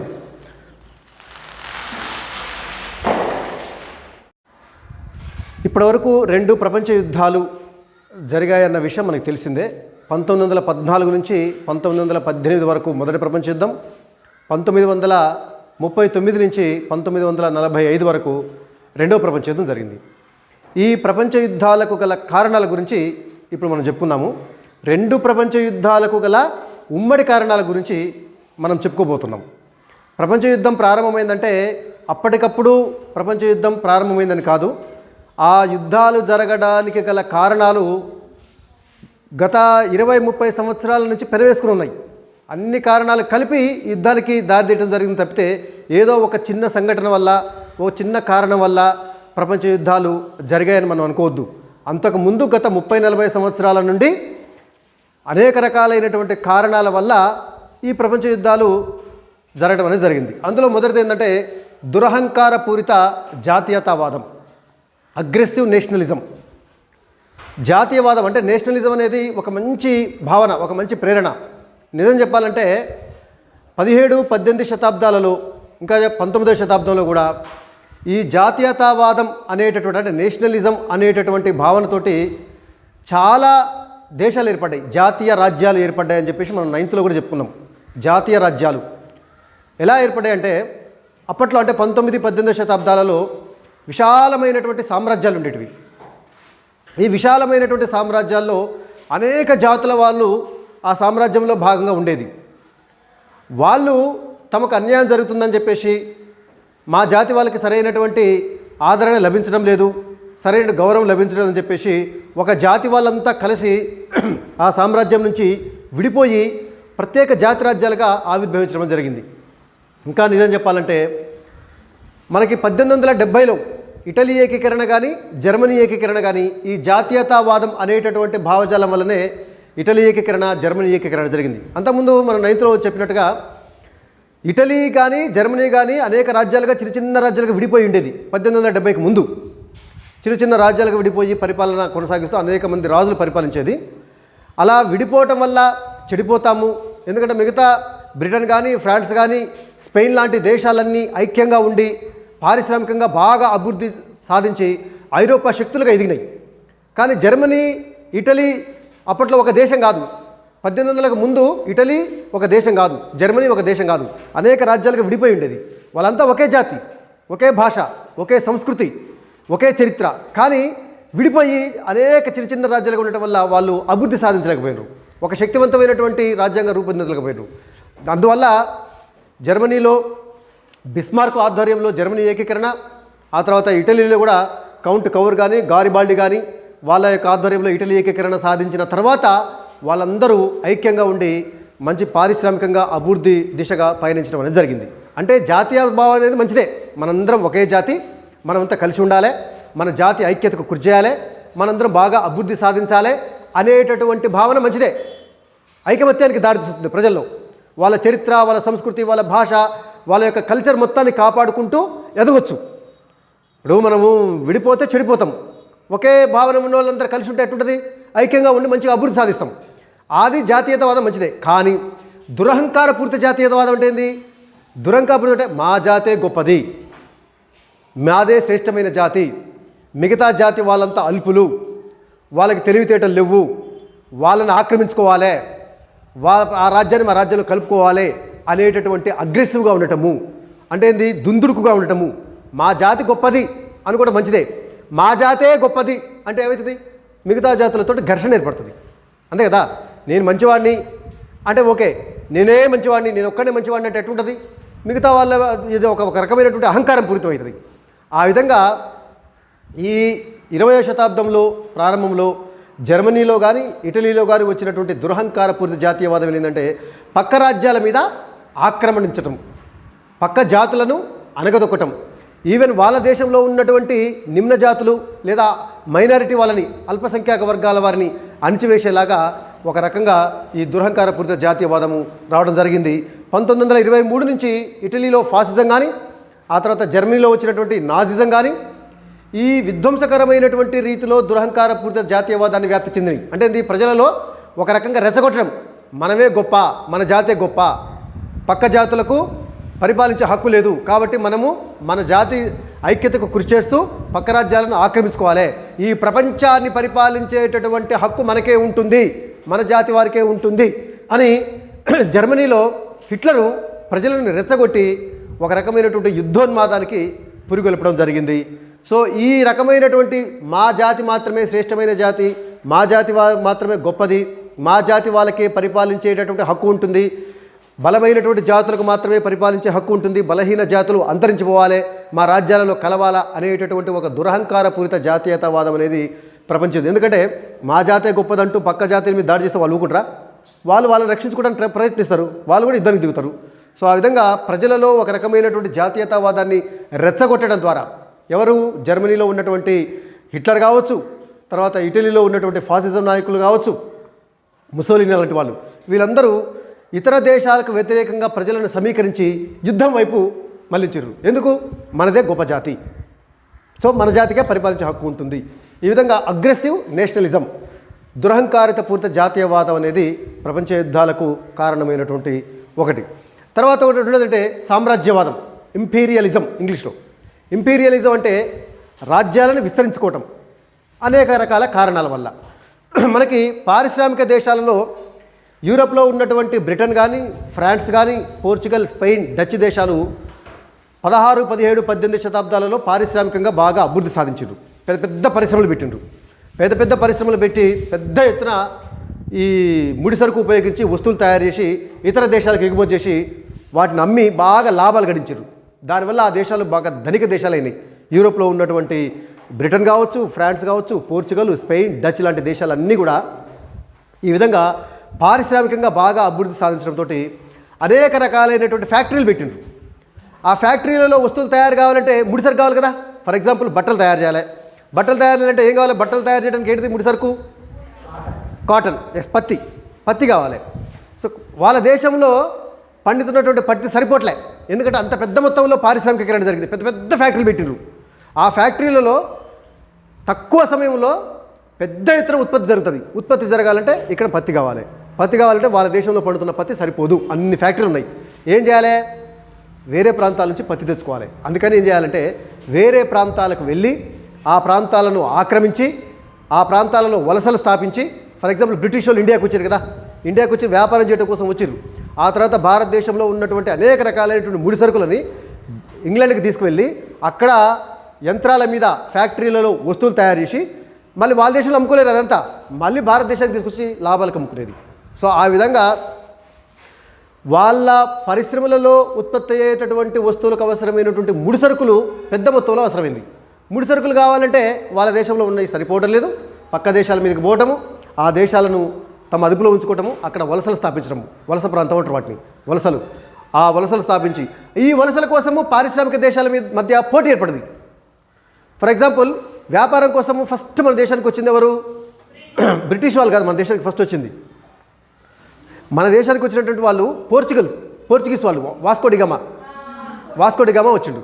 వాస్కో డిగామా వచ్చిన తర్వాత ఆ పోర్చుగీస్ ఆయన, ఆ తర్వాత పోర్చుగీస్ వాళ్ళ తర్వాత డచ్ వాళ్ళు వచ్చిండ్రు, డచ్ వాళ్ళ తర్వాత బ్రిటిష్ వాళ్ళు వచ్చిండ్రు, ఫ్రెంచ్ వాళ్ళు వచ్చిండ్రు, అందరు వచ్చిండ్రు.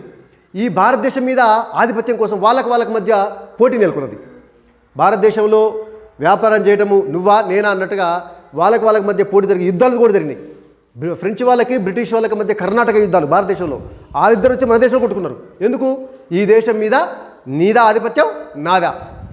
ఈ దేశాన్ని వలస ప్రాంతంగా నువ్వు మార్చుకుంటావా, నేను మార్చుకుంటున్నా. చివరికి ఫ్రెంచ్ వాళ్ళు ఓడిపోవటము, బ్రిటిష్ వాళ్ళు మిగిలిపోవడం జరిగింది. అట్లా ప్రపంచంలో ముఖ్యంగా ఆసియా, ఆఫ్రికా ఖండంలోని అనేక దేశాలలో ఈ యూరోప్లోని France, Britain, Portugal, Spain, Dutch వాళ్ళందరూ ఆఫ్రికా ఖండంలో, ఆసియా ఖండంలో ఉన్నటువంటి అనేక ప్రాంతాలను ఆక్రమించుకొని అక్కడ వలసలు స్థాపించి ఆ వలసలలో దొరుకుతున్నటువంటి ముడి సరుకుని చాలా తక్కువ రేటుకి లేదా చీప్గా వాళ్ళ దేశాలకి తీసుకెళ్ళటము, అక్కడ వస్తువులు తయారు చేయటము, తిరిగి తీసుకొచ్చి అక్కడ అమ్ముకోలేరు. మళ్ళీ అమ్ముకోవాలంటే మార్కెట్లు కావాలి. మళ్ళీ ఈ వలస ప్రాంతాలకు వచ్చి మార్కెట్ చేసుకునేది.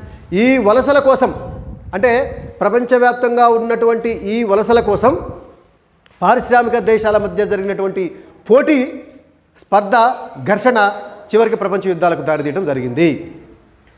అంటే ఆఫ్రికా, ఆ తర్వాత ఆసియా ఖండాలలో ఉన్నటువంటి వలస ప్రాంతాల చేజిక్కించుకోవటం కోసం అభివృద్ధి చెందిన పారిశ్రామిక దేశాల మధ్య జరిగినటువంటి పోటీ ఘర్షణలకు, యుద్ధాలకు దారితీసి చివరికి ప్రపంచ యుద్ధాలకి దారి చేయడం అనేది జరిగింది.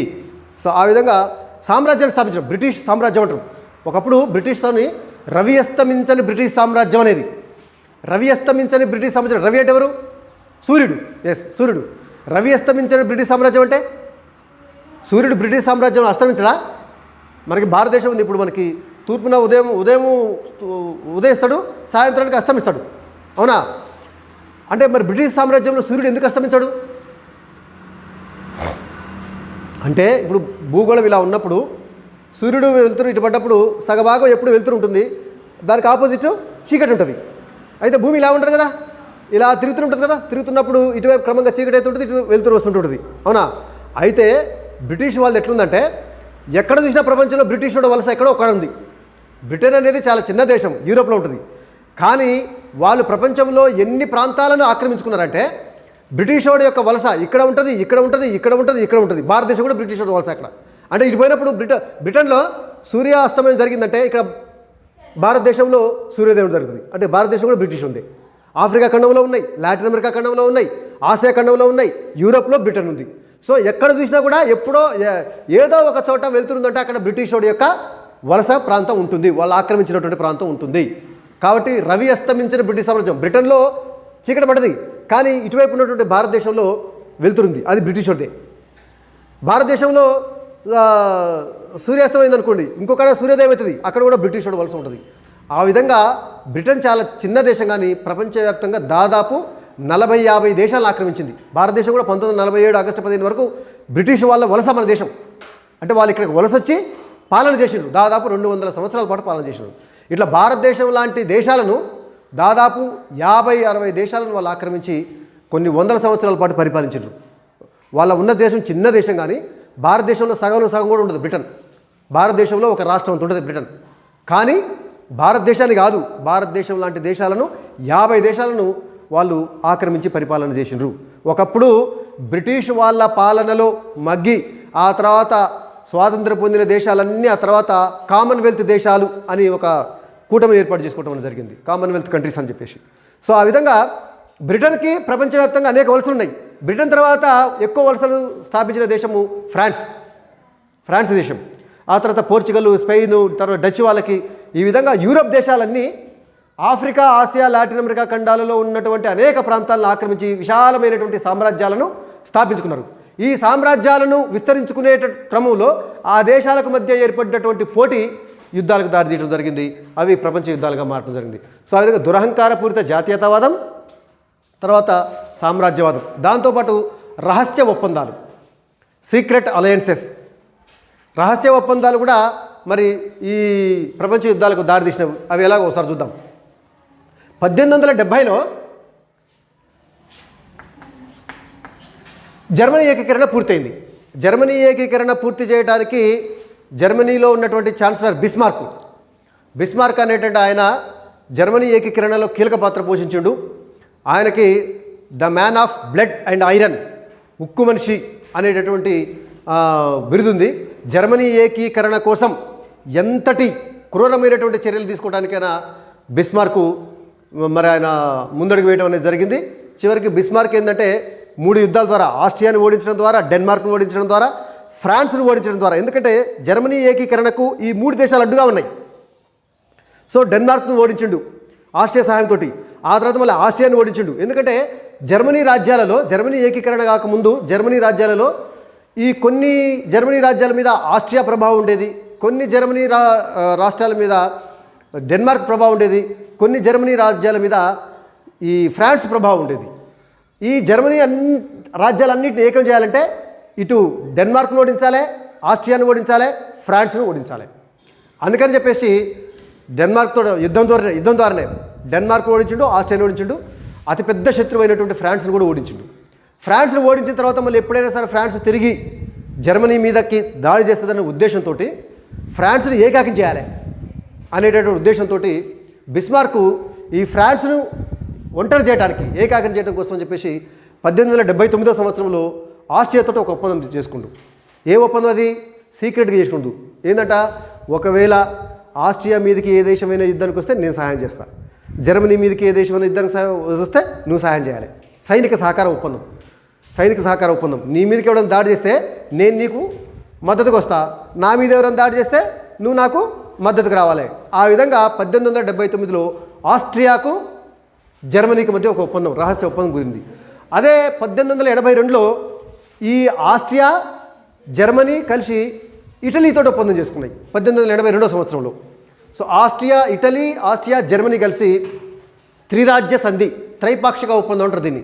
త్రిరాజ్య అంటే 3 రాజ్యాలు కలిసి. ఏంటంటే 3 రాజ్యాలు? Germany, Austria, Italy. ఈ 3 దేశాలు కలిసి ఒక కూటమికి ఏర్పడ్డాయి. త్రిరాజ్య సంధి అంటాం. 3 రాజ్యాలు కలిసి ఒక సంధి ఏర్పాటు చేసుకున్నాయి. అది ప్రధానంగా దేనికోసం 3 ఒక జట్టు కట్టి అంటే సైనిక సహకారం. ఈ 3 రాజ్యాలలో ఏ రాజ్యం మీదకైనా వేరే రాజ్యం వచ్చి దాడి చేస్తే ఈ 3 రాజ్యాలు కలిసికట్టుగా పోరాడాలి. అర్థమైందా? సైనిక సహకార ఒప్పందం. ఈ విధంగా జర్మనీ ఏం చేసిందంటే ఫ్రాన్స్ని ఒంటరి చేయడం కోసము అటు ఆస్ట్రియాతోటి ఇటలీతోటి ఒప్పందం పెట్టుకొని 3 దేశాలు కలిసి ఒక జట్టుగా త్రిరాజ్య సంధిని ఏర్పాటు చేసుకోవడం జరిగింది. ఈ విధంగా జర్మనీ ఒప్పందాలు చేసుకుంటుంటే పక్కన ఉన్నటువంటి ఫ్రాన్స్ నేను మాత్రం తక్కువ తిన్నా అని చెప్పేసి ఫ్రాన్స్ దేశం కూడా 1891లో రష్యాతో ఒప్పందం చేసుకుంది, సైనిక సహకార ఒప్పందం. ఆ తర్వాత 1904లో బ్రిటన్తో ఒప్పందం కుదుర్చుకుంది. బ్రిటన్ చూడండి, ఒకప్పుడు 200 సంవత్సరాల పాటు, బాగా వినండి, 200 సంవత్సరాల పాటు యూరప్లో దాదాపు ఫ్రాన్సు బ్రిటన్ ఆగర్భ శత్రువులు. ఫ్రాన్సు బ్రిటన్ ఎందుకోసం తెలుసా? ఇటు బ్రిటన్ కానీ ఇటు ఫ్రాన్స్ కానీ ప్రపంచంలో ఉన్నటువంటి దేశాలను ఆక్రమించుకోవడంలో పోటీ పడ్డాయి, నువ్వా నేనా అన్నట్టుగా. మనం ఇంతకుముందు కూడా చెప్పిన భారతదేశం మీద ఆధిపత్యం వహించడం కోసము బ్రిటన్ ఫ్రాన్స్ కొట్టుకున్నాయి, యుద్ధాలు 3 యుద్ధాలు చేసినాయి, కర్ణాటక యుద్ధాలు.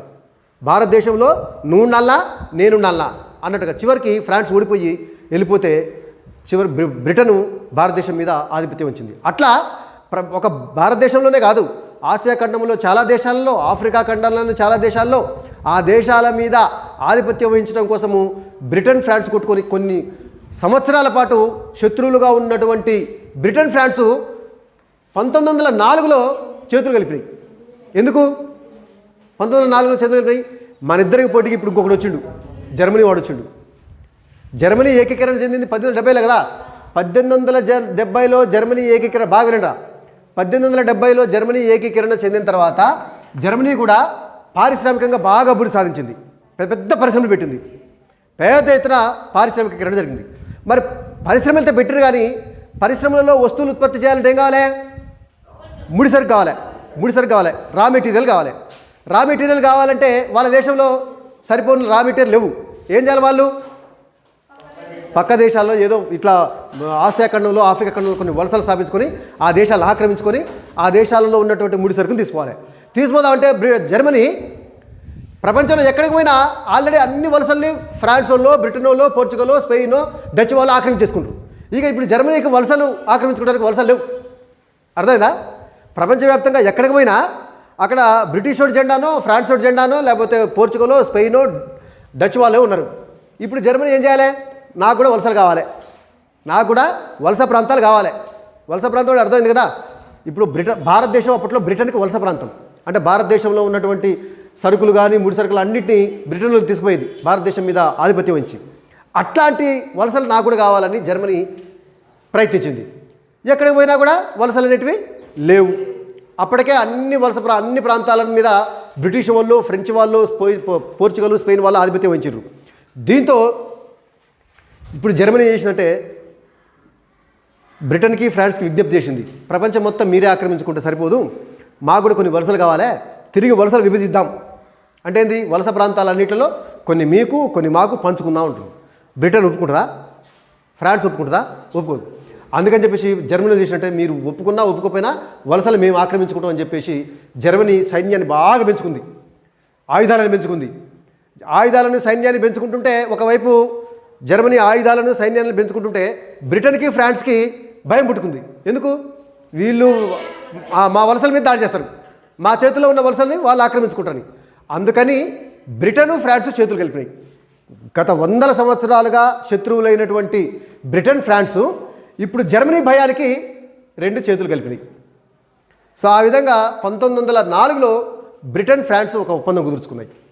ఆ తర్వాత 1907లో రష్యా, ఫ్రాన్స్, బ్రిటన్ దేశాలు కలిసి మిత్ర దేశాల కూటమి. చూడండి, మిత్ర దేశాల కూటమి. ఇక్కడనేమో త్రిరాజ్య సంధి. త్రిరాజ్య సంధిలో ఎవరెవరు ఉన్నారు?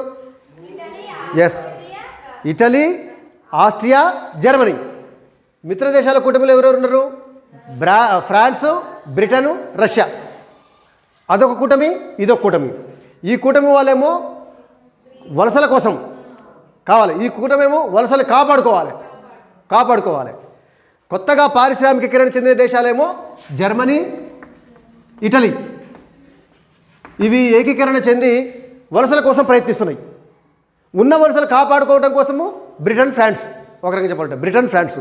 ఉన్న వలసలు కాపాడుకోవడం కోసం బ్రిటన్, ఫ్రాన్స్. కొత్తగా వలసలు సంపాదించుకోవడం కోసం జర్మనీ, ఇటలీ. ఎందుకంటే లేట్గా ఎంట్రీ ఇచ్చినవి ఈ పోటీలో. వలసల ఆక్రమణలో లేటుగా ఎంట్రీ ఇచ్చిన దేశాలు జర్మనీ, ఇటలీ. అవి ఎంట్రీ ఇచ్చేసరికే వలసలు అన్నీ అయిపోయినాయి. ఫ్రాన్స్ వాళ్ళు, బ్రిటన్ వాళ్ళు, పోర్చుగల్, స్పెయిన్, డచ్ వాళ్ళు ఆక్రమించేసుకుంటారు. ఈ వలసల కోసం జరిగినటువంటి పోరాటంలో సహాయపడటం కోసం మిత్ర దేశాల కోసము వాళ్ళు రహస్య ఒప్పందాలు కుదుర్చుకోవడం అనేది జరిగింది, సీక్రెట్ అలయన్సెస్.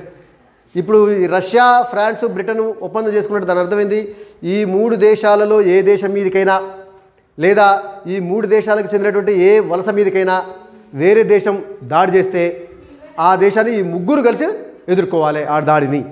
ఆ విధంగా సైనిక సహకార ఒప్పందంతో ఒక దేశం మీద ఒక దేశము అనుమానంతో, ఈర్ష్య అనుమానంతో, ఎందుకు వాళ్ళేమన్నా దాడి చేస్తారో మా మీద, వాళ్ళేమో మా వలసల మీద దాడి చేస్తారేమో అనేటటువంటి అనుమాన దృక్పథంతో క్రమక్రమంగా వాళ్ళు వేరే దేశాలతో, మిత్ర దేశాలతో ఒప్పందం పెట్టుకోవడం అనేది జరిగింది. ఆ విధంగా ఈ రహస్య ఒప్పందాలు కూడా ఈ ప్రపంచ యుద్ధాలకు దారితీయడం జరిగింది. ఆ తర్వాత సైనికవాదం, మిలిటరీయిజం.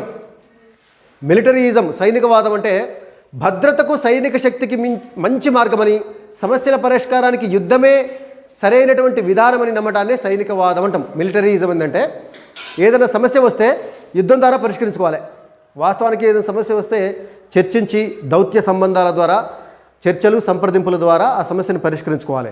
కానీ సైనికవాదం ఏంటంటే బాగా సైన్యాన్ని పెంచుకోవాలి, సమస్య వస్తే దాడి చేయాలి, ఆ యుద్ధం ద్వారానే సమస్యను పరిష్కరించుకోవాలి అని భావించడమే సైనికవాదం. 1880 నుండి 1914 వరకు ఐరోపాలో ఉన్నటువంటి 6 ప్రధాన దేశాలు, ఐరోపా, ఈ ప్రపంచ యుద్ధాలన్నిటి కారణము ఐరోపా దేశాలే. మొదటి ప్రపంచ యుద్ధానికైనా, రెండవ ప్రపంచ యుద్ధానికైనా ఐరోపా దేశస్తులే కారణం. ఐరోపా దేశాలంటే ఏంటంటే Britain, France, Germany, Italy, Portugal, Spain, Austria, ఇలాంటి దేశాలన్నీ. సో ఈ 1880 నుంచి 1914 మధ్య ఐరోపా దేశాలు ప్రధానంగా 6 దేశాలు ఉన్నాయి. ఈ 6 దేశాలు సైన్యం మీద బాగా ఖర్చు పెట్టినాయి, బాగా సైన్యాన్ని పెంపొందించుకున్నాయి. అందులో భాగంగా ఏం చేయాలి, స్థిర సైన్యాన్ని బాగా పెంచుకున్నారు. అంతకుముందు ఏంటంటే యుద్ధాలు వచ్చినప్పుడే సైనికులని రిక్రూట్మెంట్ చేసుకొని యుద్ధం చేసేది. కానీ ఇప్పుడు ఏంటంటే పర్మనెంట్గా పెద్ద మొత్తంలో కొన్ని లక్షల మంది సైన్యాన్ని ఎంపిక చేసుకోవడం, వాళ్ళకి శిక్షణ ఇవ్వటము.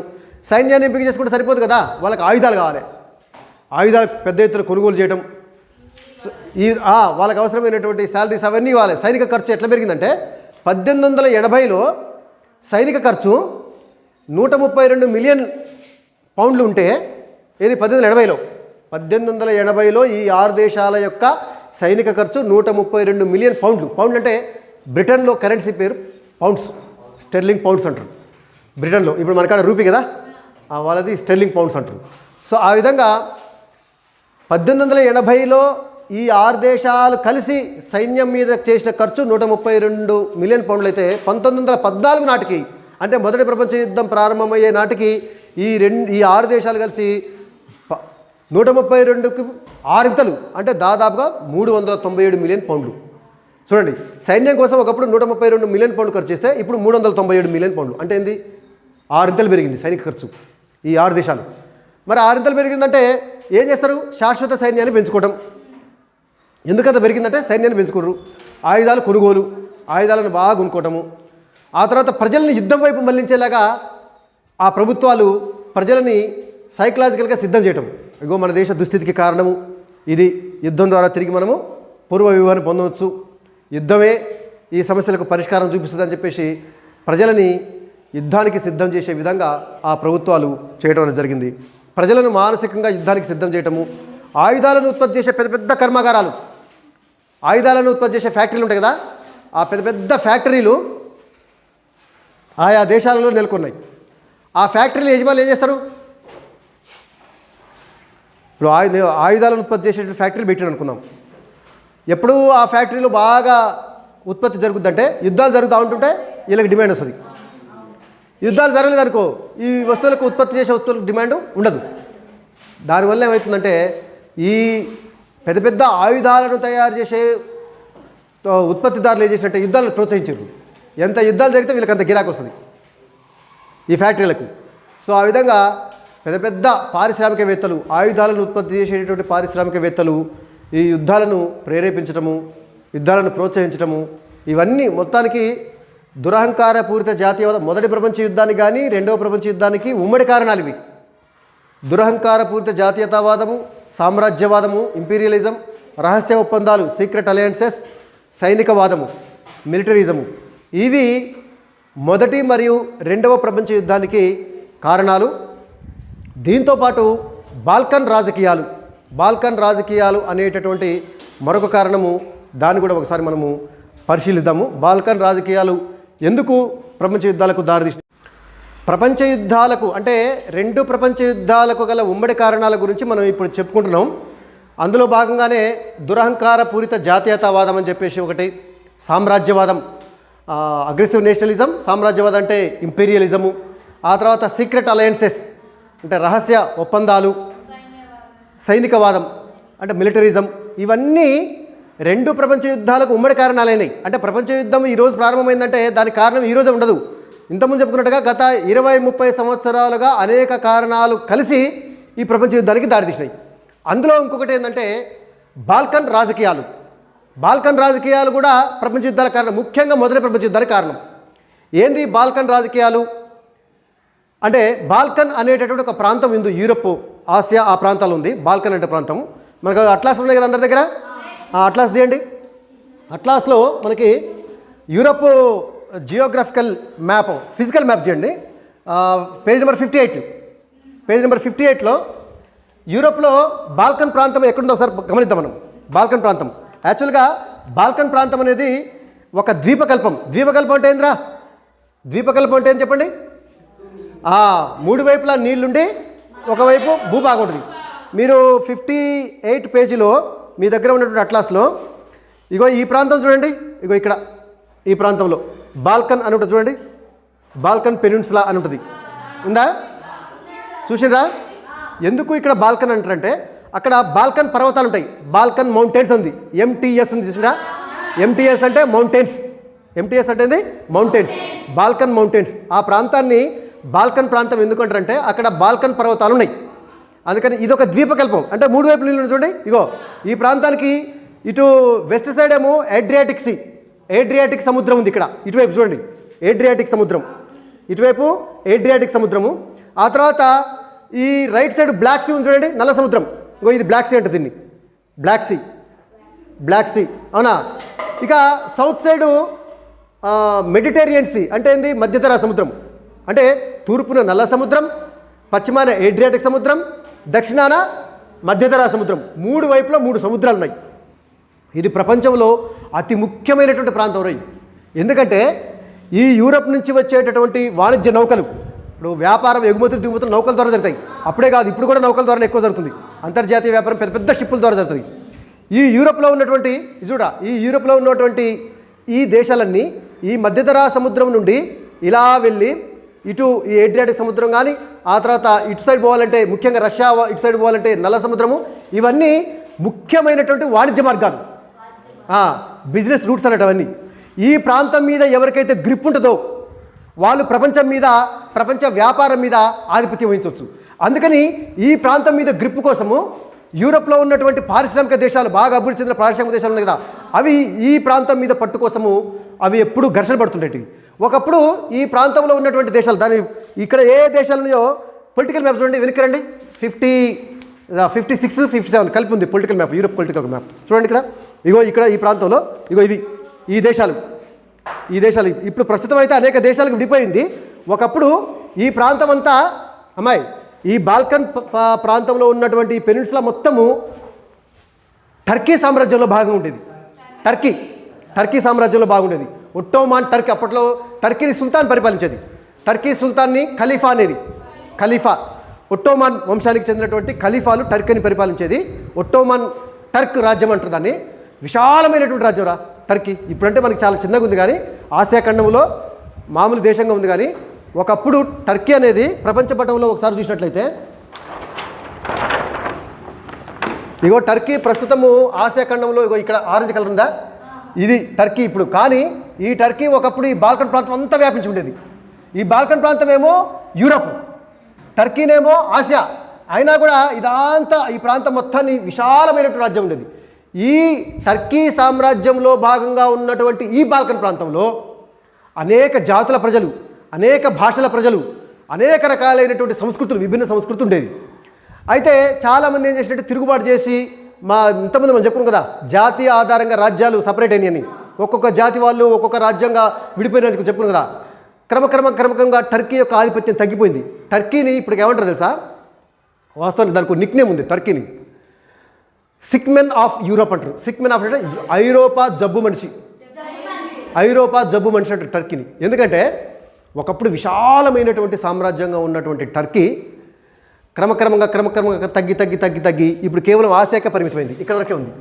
ఒకప్పుడు ఇదంతా టర్కీ సామ్రాజ్యంలో బాగుండేది.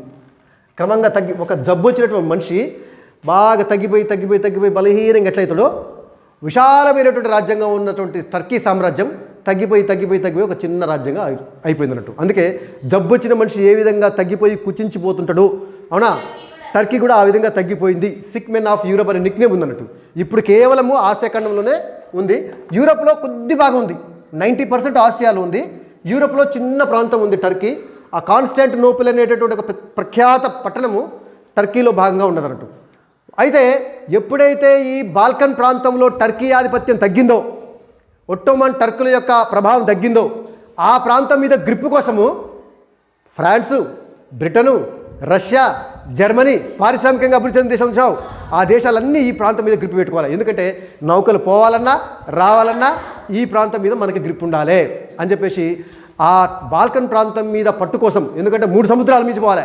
మధ్యధరా సముద్రము, ఏడ్రియాటిక్ సముద్రము, నల్ల సముద్రము, మంచి ద్వీపకల్పము, చాలా కీలకమైనటువంటి స్థావరం అది.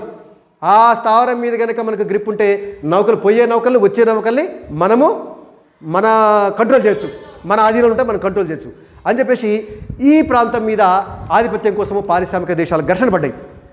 ఆ క్రమంలో ఇక్కడ ఆస్ట్రియా అనేటటువంటి, ఇప్పుడు కూడా ఆస్ట్రియా, ఇక చూడండి ఆస్ట్రియా దేశము యూరోప్లో ఇప్పుడు మీ కాడ ఉన్నటువంటి దాంట్లో చూడండి అట్లాస్లో ఆస్ట్రియా దేశము ఇగో ఇక్కడ ఉంటుంది. ఆస్ట్రియా ఇటలీ పైన ఇక్కడ ఉంటుంది. ఇప్పుడు చాలా చిన్న దేశంగా ఉంది ఆస్ట్రియా.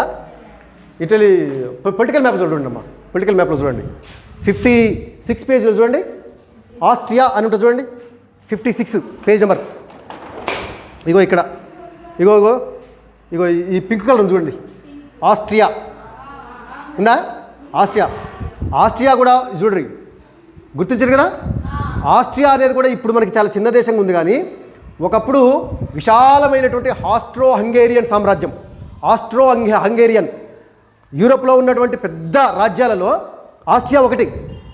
ఈ ఆస్ట్రియా ఈ బాల్కన్ ద్వీపకల్పం మీద కొంత పట్టుండేది, ఈ బాల్కన్ ద్వీపకల్పం మీద.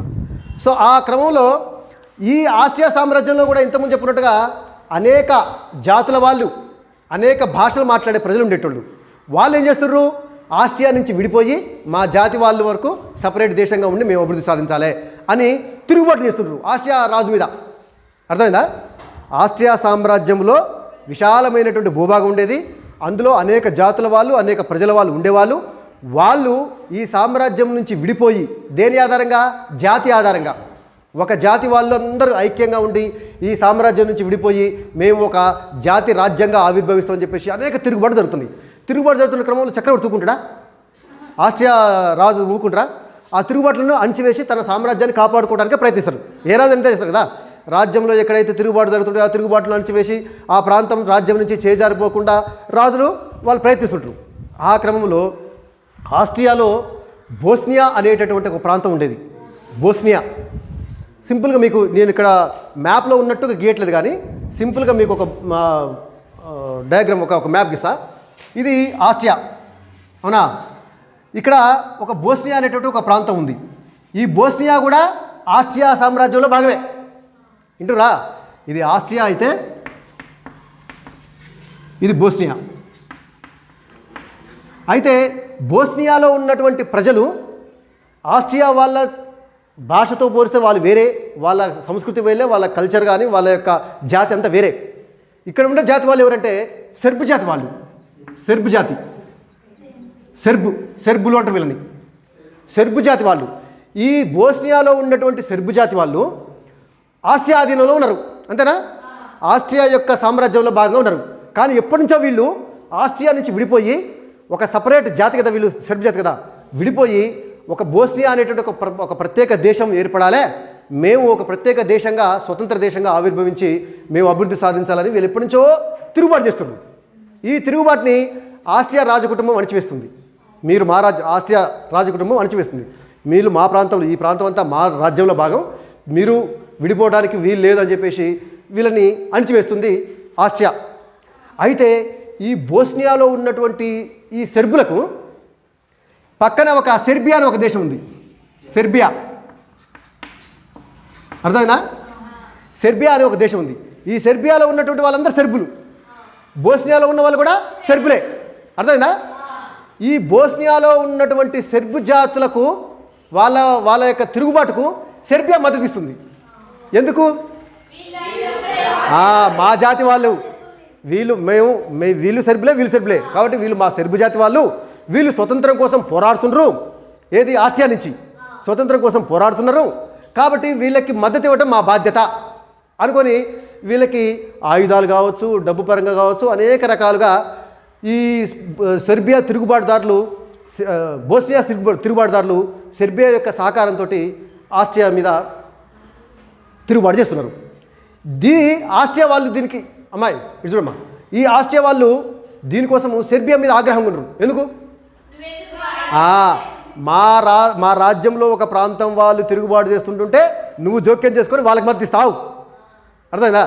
వాళ్ళకి మద్దతు ఇస్తావు అని చెప్పేసి సెర్బియా మీద ఒక రకమైన ఆగ్రహంతో ఉంది ఆస్ట్రియా. ఇలాంటి సందర్భంలో అర్థమైందా, ఈ బోస్నియా కానీ సెర్బియా కానీ ఇవన్నీ బాల్కన్ ద్వీపకల్పంలో భాగం. ఆ తర్వాత ఆ బాల్కన్ ద్వీపకల్పంలో అనేక రాజ్యాలు, ఇప్పుడు చూడండి బాల్కన్ ద్వీపకల్పంలో ఉన్నటువంటి రాజ్యాలన్నీ ఇవన్నీ విడిపోయినాయి.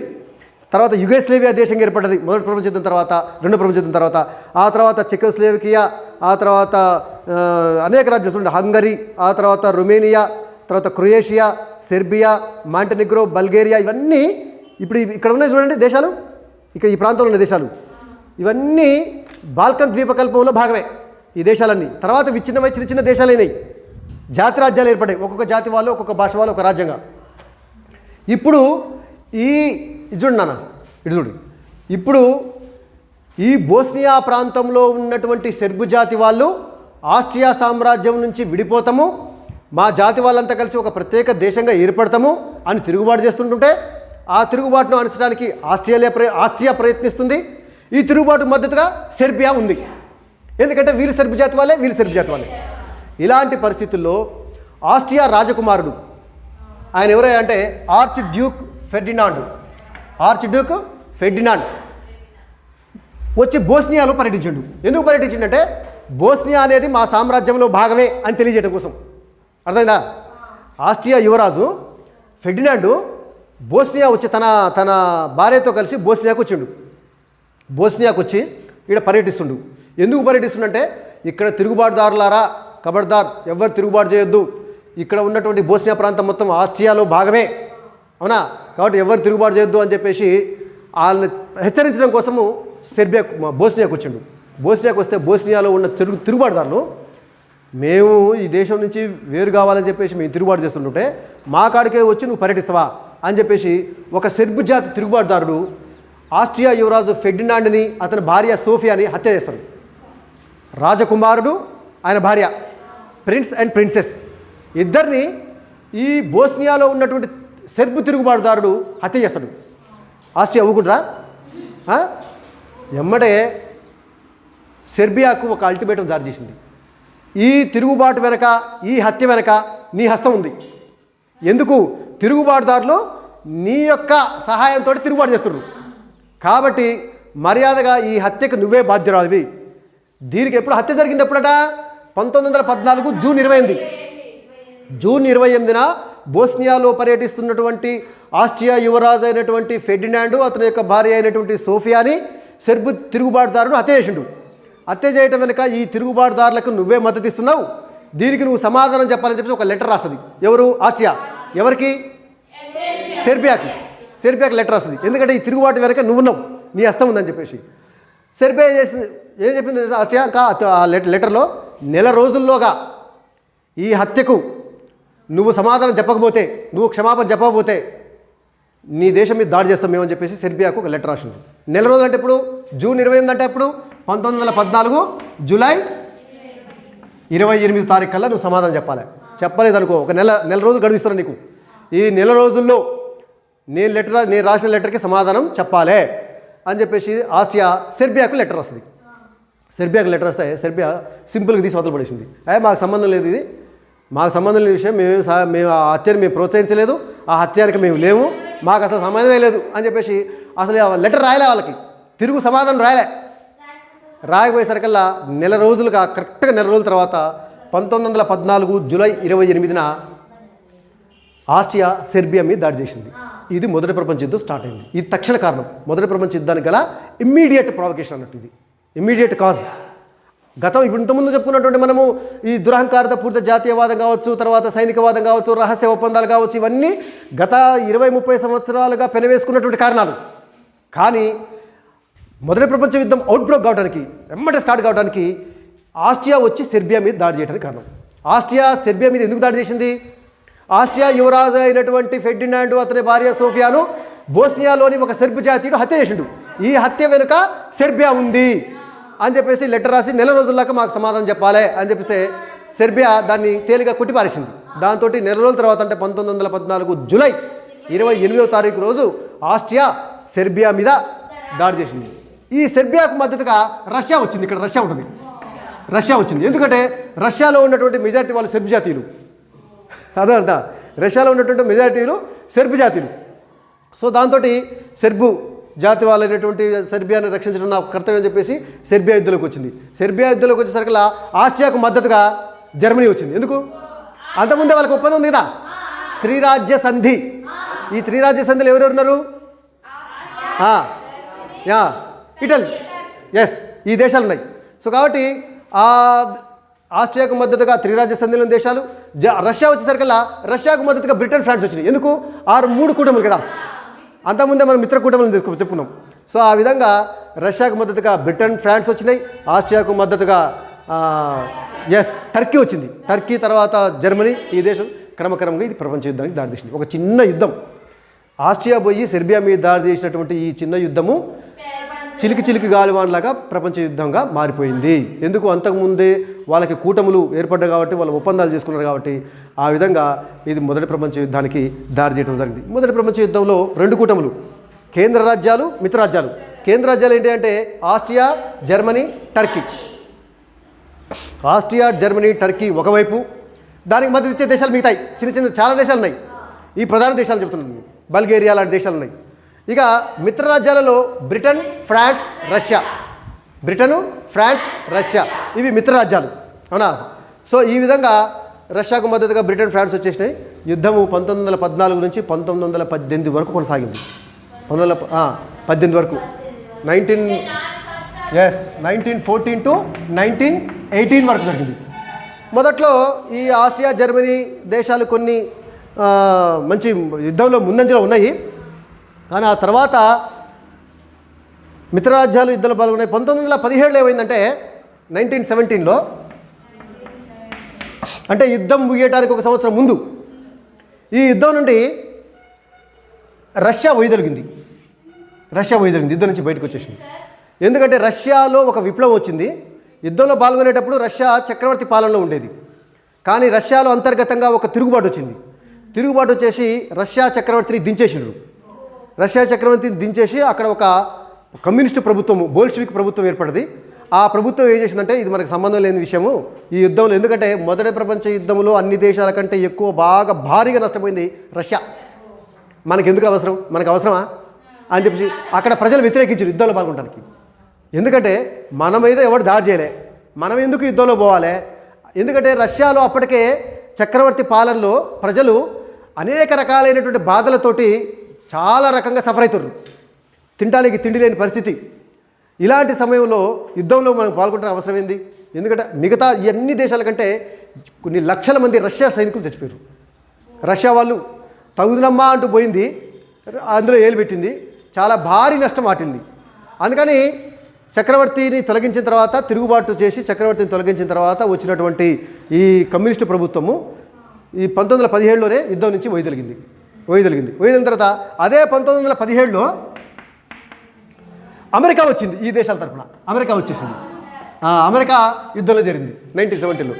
ఇది ఎందుకు వచ్చిందంటే అసలు వాస్తవానికి అమెరికా చాలా ఈ యూరోప్లో లేకుండా చాలా దూరంగా ఉంది. చూడండి, అమెరికాకి యూరోప్కి చూడండి, ఇవన్నీ యూరోప్ దేశాలు. ఇప్పుడు మనం చెప్పుకున్నటువంటి ఈ జర్మనీ కావచ్చు, ఇటలీ కావచ్చు, ఫ్రాన్స్ కావచ్చు, బ్రిటన్ కావచ్చు, యూరోప్ దేశాలు. అమెరికా ఎక్కడో ఇక్కడ ఉంది, అట్లాంటిక్ మహాసముద్రానికి యుద్ధల వైపు కొన్ని వేల మైళ్ళ దూరంలో ఏడుంది. అమెరికా ఎందుకు యుద్ధంలోకి వచ్చిందంటే, అమెరికా అనేది వాస్తవానికి యూరోప్ రాజకీయాలకు దూరంగా తన అభివృద్ధి ఏందో, తన యొక్క ప్రగతి చూసుకుంటూ బ్రహ్మాండంగా అభివృద్ధి చెందుకుంటూ వస్తుంది అమెరికా. అయితే ఎప్పుడైతే యుద్ధం స్టార్ట్ అయిందో, ఈ మిత్ర దేశాలు ఉన్నాయి కదా, బ్రిటన్ ఫ్రాన్స్ దేశాలు కదా, ఈ బ్రిటన్ ఫ్రాన్స్ దేశాలకు ఆయుధాలు తర్వాత సరుకులు సరఫరా చేసుకుంటూ వస్తుంది. వ్యాపారం, వాళ్ళ వ్యాపారం వాళ్ళు చేసుకుంటారు, ఎక్కడ డిమాండ్ ఉందో అక్కడికి వాళ్ళు పంపిస్తారు. పెద్ద పెద్ద నౌకలతోటి వాళ్ళకి కావాల్సినటువంటి సరుకులన్నింటినీ బ్రిటన్కి ఫ్రాన్స్కి పంపిస్తుంది అమెరికా. పంపిస్తుంటే ఈ జర్మనీ చూసి అమ్మా, ఈ బ్రిటన్ కానీ ఫ్రాన్స్ కానీ అమెరికా మద్దతు వల్ల మాతోటి సుదీర్ఘకాలం పోరాడుతుర్రు, లేకపోతే ఎప్పుడో ఓడిపోవు అని చెప్పి జర్మనీ ఏం చేసిందంటే, అమెరికా నుంచి వస్తున్నటువంటి ఒక పెద్ద నౌకని పసిఫిక్ మహాసముద్రంలో ముంచేసింది జర్మనీ. మీరు వాళ్ళకి సాయం చేస్తారు, అర్థమైందా? లూసిటేనియా అనేటట్టు ఒక నౌక, లూసిటేనియా అనేటటువంటి ఒక నౌక, లూసిటేనియా అనేటటువంటి ఒక అమెరికా నౌకని, సరుకులు తీసుకొస్తున్నటువంటి ఒక అమెరికా నౌకని అట్లాంటిక్ మహాసముద్రంలో కూల్చివేసింది జర్మనీ. ఎందుకు? బ్రిటన్కి ఫ్రాన్స్కి మద్దతుగా నువ్వు సరుకులు ఆయుధాలు తీసుకొస్తున్నావు. అమెరికా ఊరుకుంటారా? తన దేశానికి చెందినటువంటి ఒక పెద్ద నౌకని జర్మనీ దేశం వచ్చి అట్లాంటిక్ మహాసముద్రంలో ముంచేస్తే అమెరికా ఊరుకుంటారా? అమెరికా యుద్ధంలోకి వచ్చేసింది. అమెరికా యుద్ధంలోకి రావడంతో ఈ బ్రిటన్కి ఫ్రాన్స్కి ఈజీ అయిపోయింది, అర్థం? ఎందుకంటే ఫ్రెష్గా వచ్చింది కదా. దాంతో ఎస్, ఆయుధాలు బాగున్నాయి వాళ్ళ కాడ, ఫ్రెష్గా యుద్ధంలోకి వచ్చింది. ఇంతమందేమో అటు నలుగురు ఇటు నలుగురు బాగా కొట్లాడుతున్నారు, ఫ్రెష్గా వచ్చింది. ఈ ఎటువైపు అంటే అటువైపు యుద్ధం అవుతుంది. సో ఆ విధంగా అమెరికా రష్యా వైదొలగటం, అమెరికా మిత్రరాజ్యాల చేరడంతో ఆ తర్వాత ఈ యుద్ధంలో జర్మనీ తర్వాత టర్కీ, ఆస్ట్రియా ఓడిపోయినాయి. అమెరికా దన్నుతోటి, అమెరికా ఎప్పుడైతే యుద్ధంలోకి వచ్చేసిందో వార్ వన్ సైడ్ అయిపోయింది. వార్ వన్ సైడ్ అంటే చూసినారు అమెరికా రావడంతో. సో అమెరికా దన్నుతోటి బ్రిటన్ ఫ్రాన్స్ గెలిచినాయి. ఆ విధంగా మొదటి ప్రపంచ యుద్ధం 1918లో ముగిసింది. ఈ యుద్ధంలో మిత్ర రాజ్యాలు గెలుపొందినాయి. కేంద్ర రాజ్యాలైనటువంటి ఆస్ట్రియా, జర్మనీ, టర్కీ. ఆసియా రాజ్యాన చెబుతాం. ఈ మొదటి ప్రపంచ యుద్ధం తర్వాత ఏం జరిగింది, ఆస్ట్రియా పరిస్థితి ఏంది, జర్మనీ పరిస్థితి ఏంది, టర్కీ పరిస్థితి ఏంది, ఏ విధంగా ఉంది. ఎందుకంటే గెలిచిన దేశాలు ఊగోవు, ఓడిపోయిన దేశాల మీద అనేక శిక్షలు విధిస్తారు, ఓడిపోయిన దేశాలను అనే విధంగా విచ్ఛిన్నం చేస్తారు, వాళ్ళ మీద అనేక రకాలైనటువంటి నష్టపరిహారం విధిస్తారు.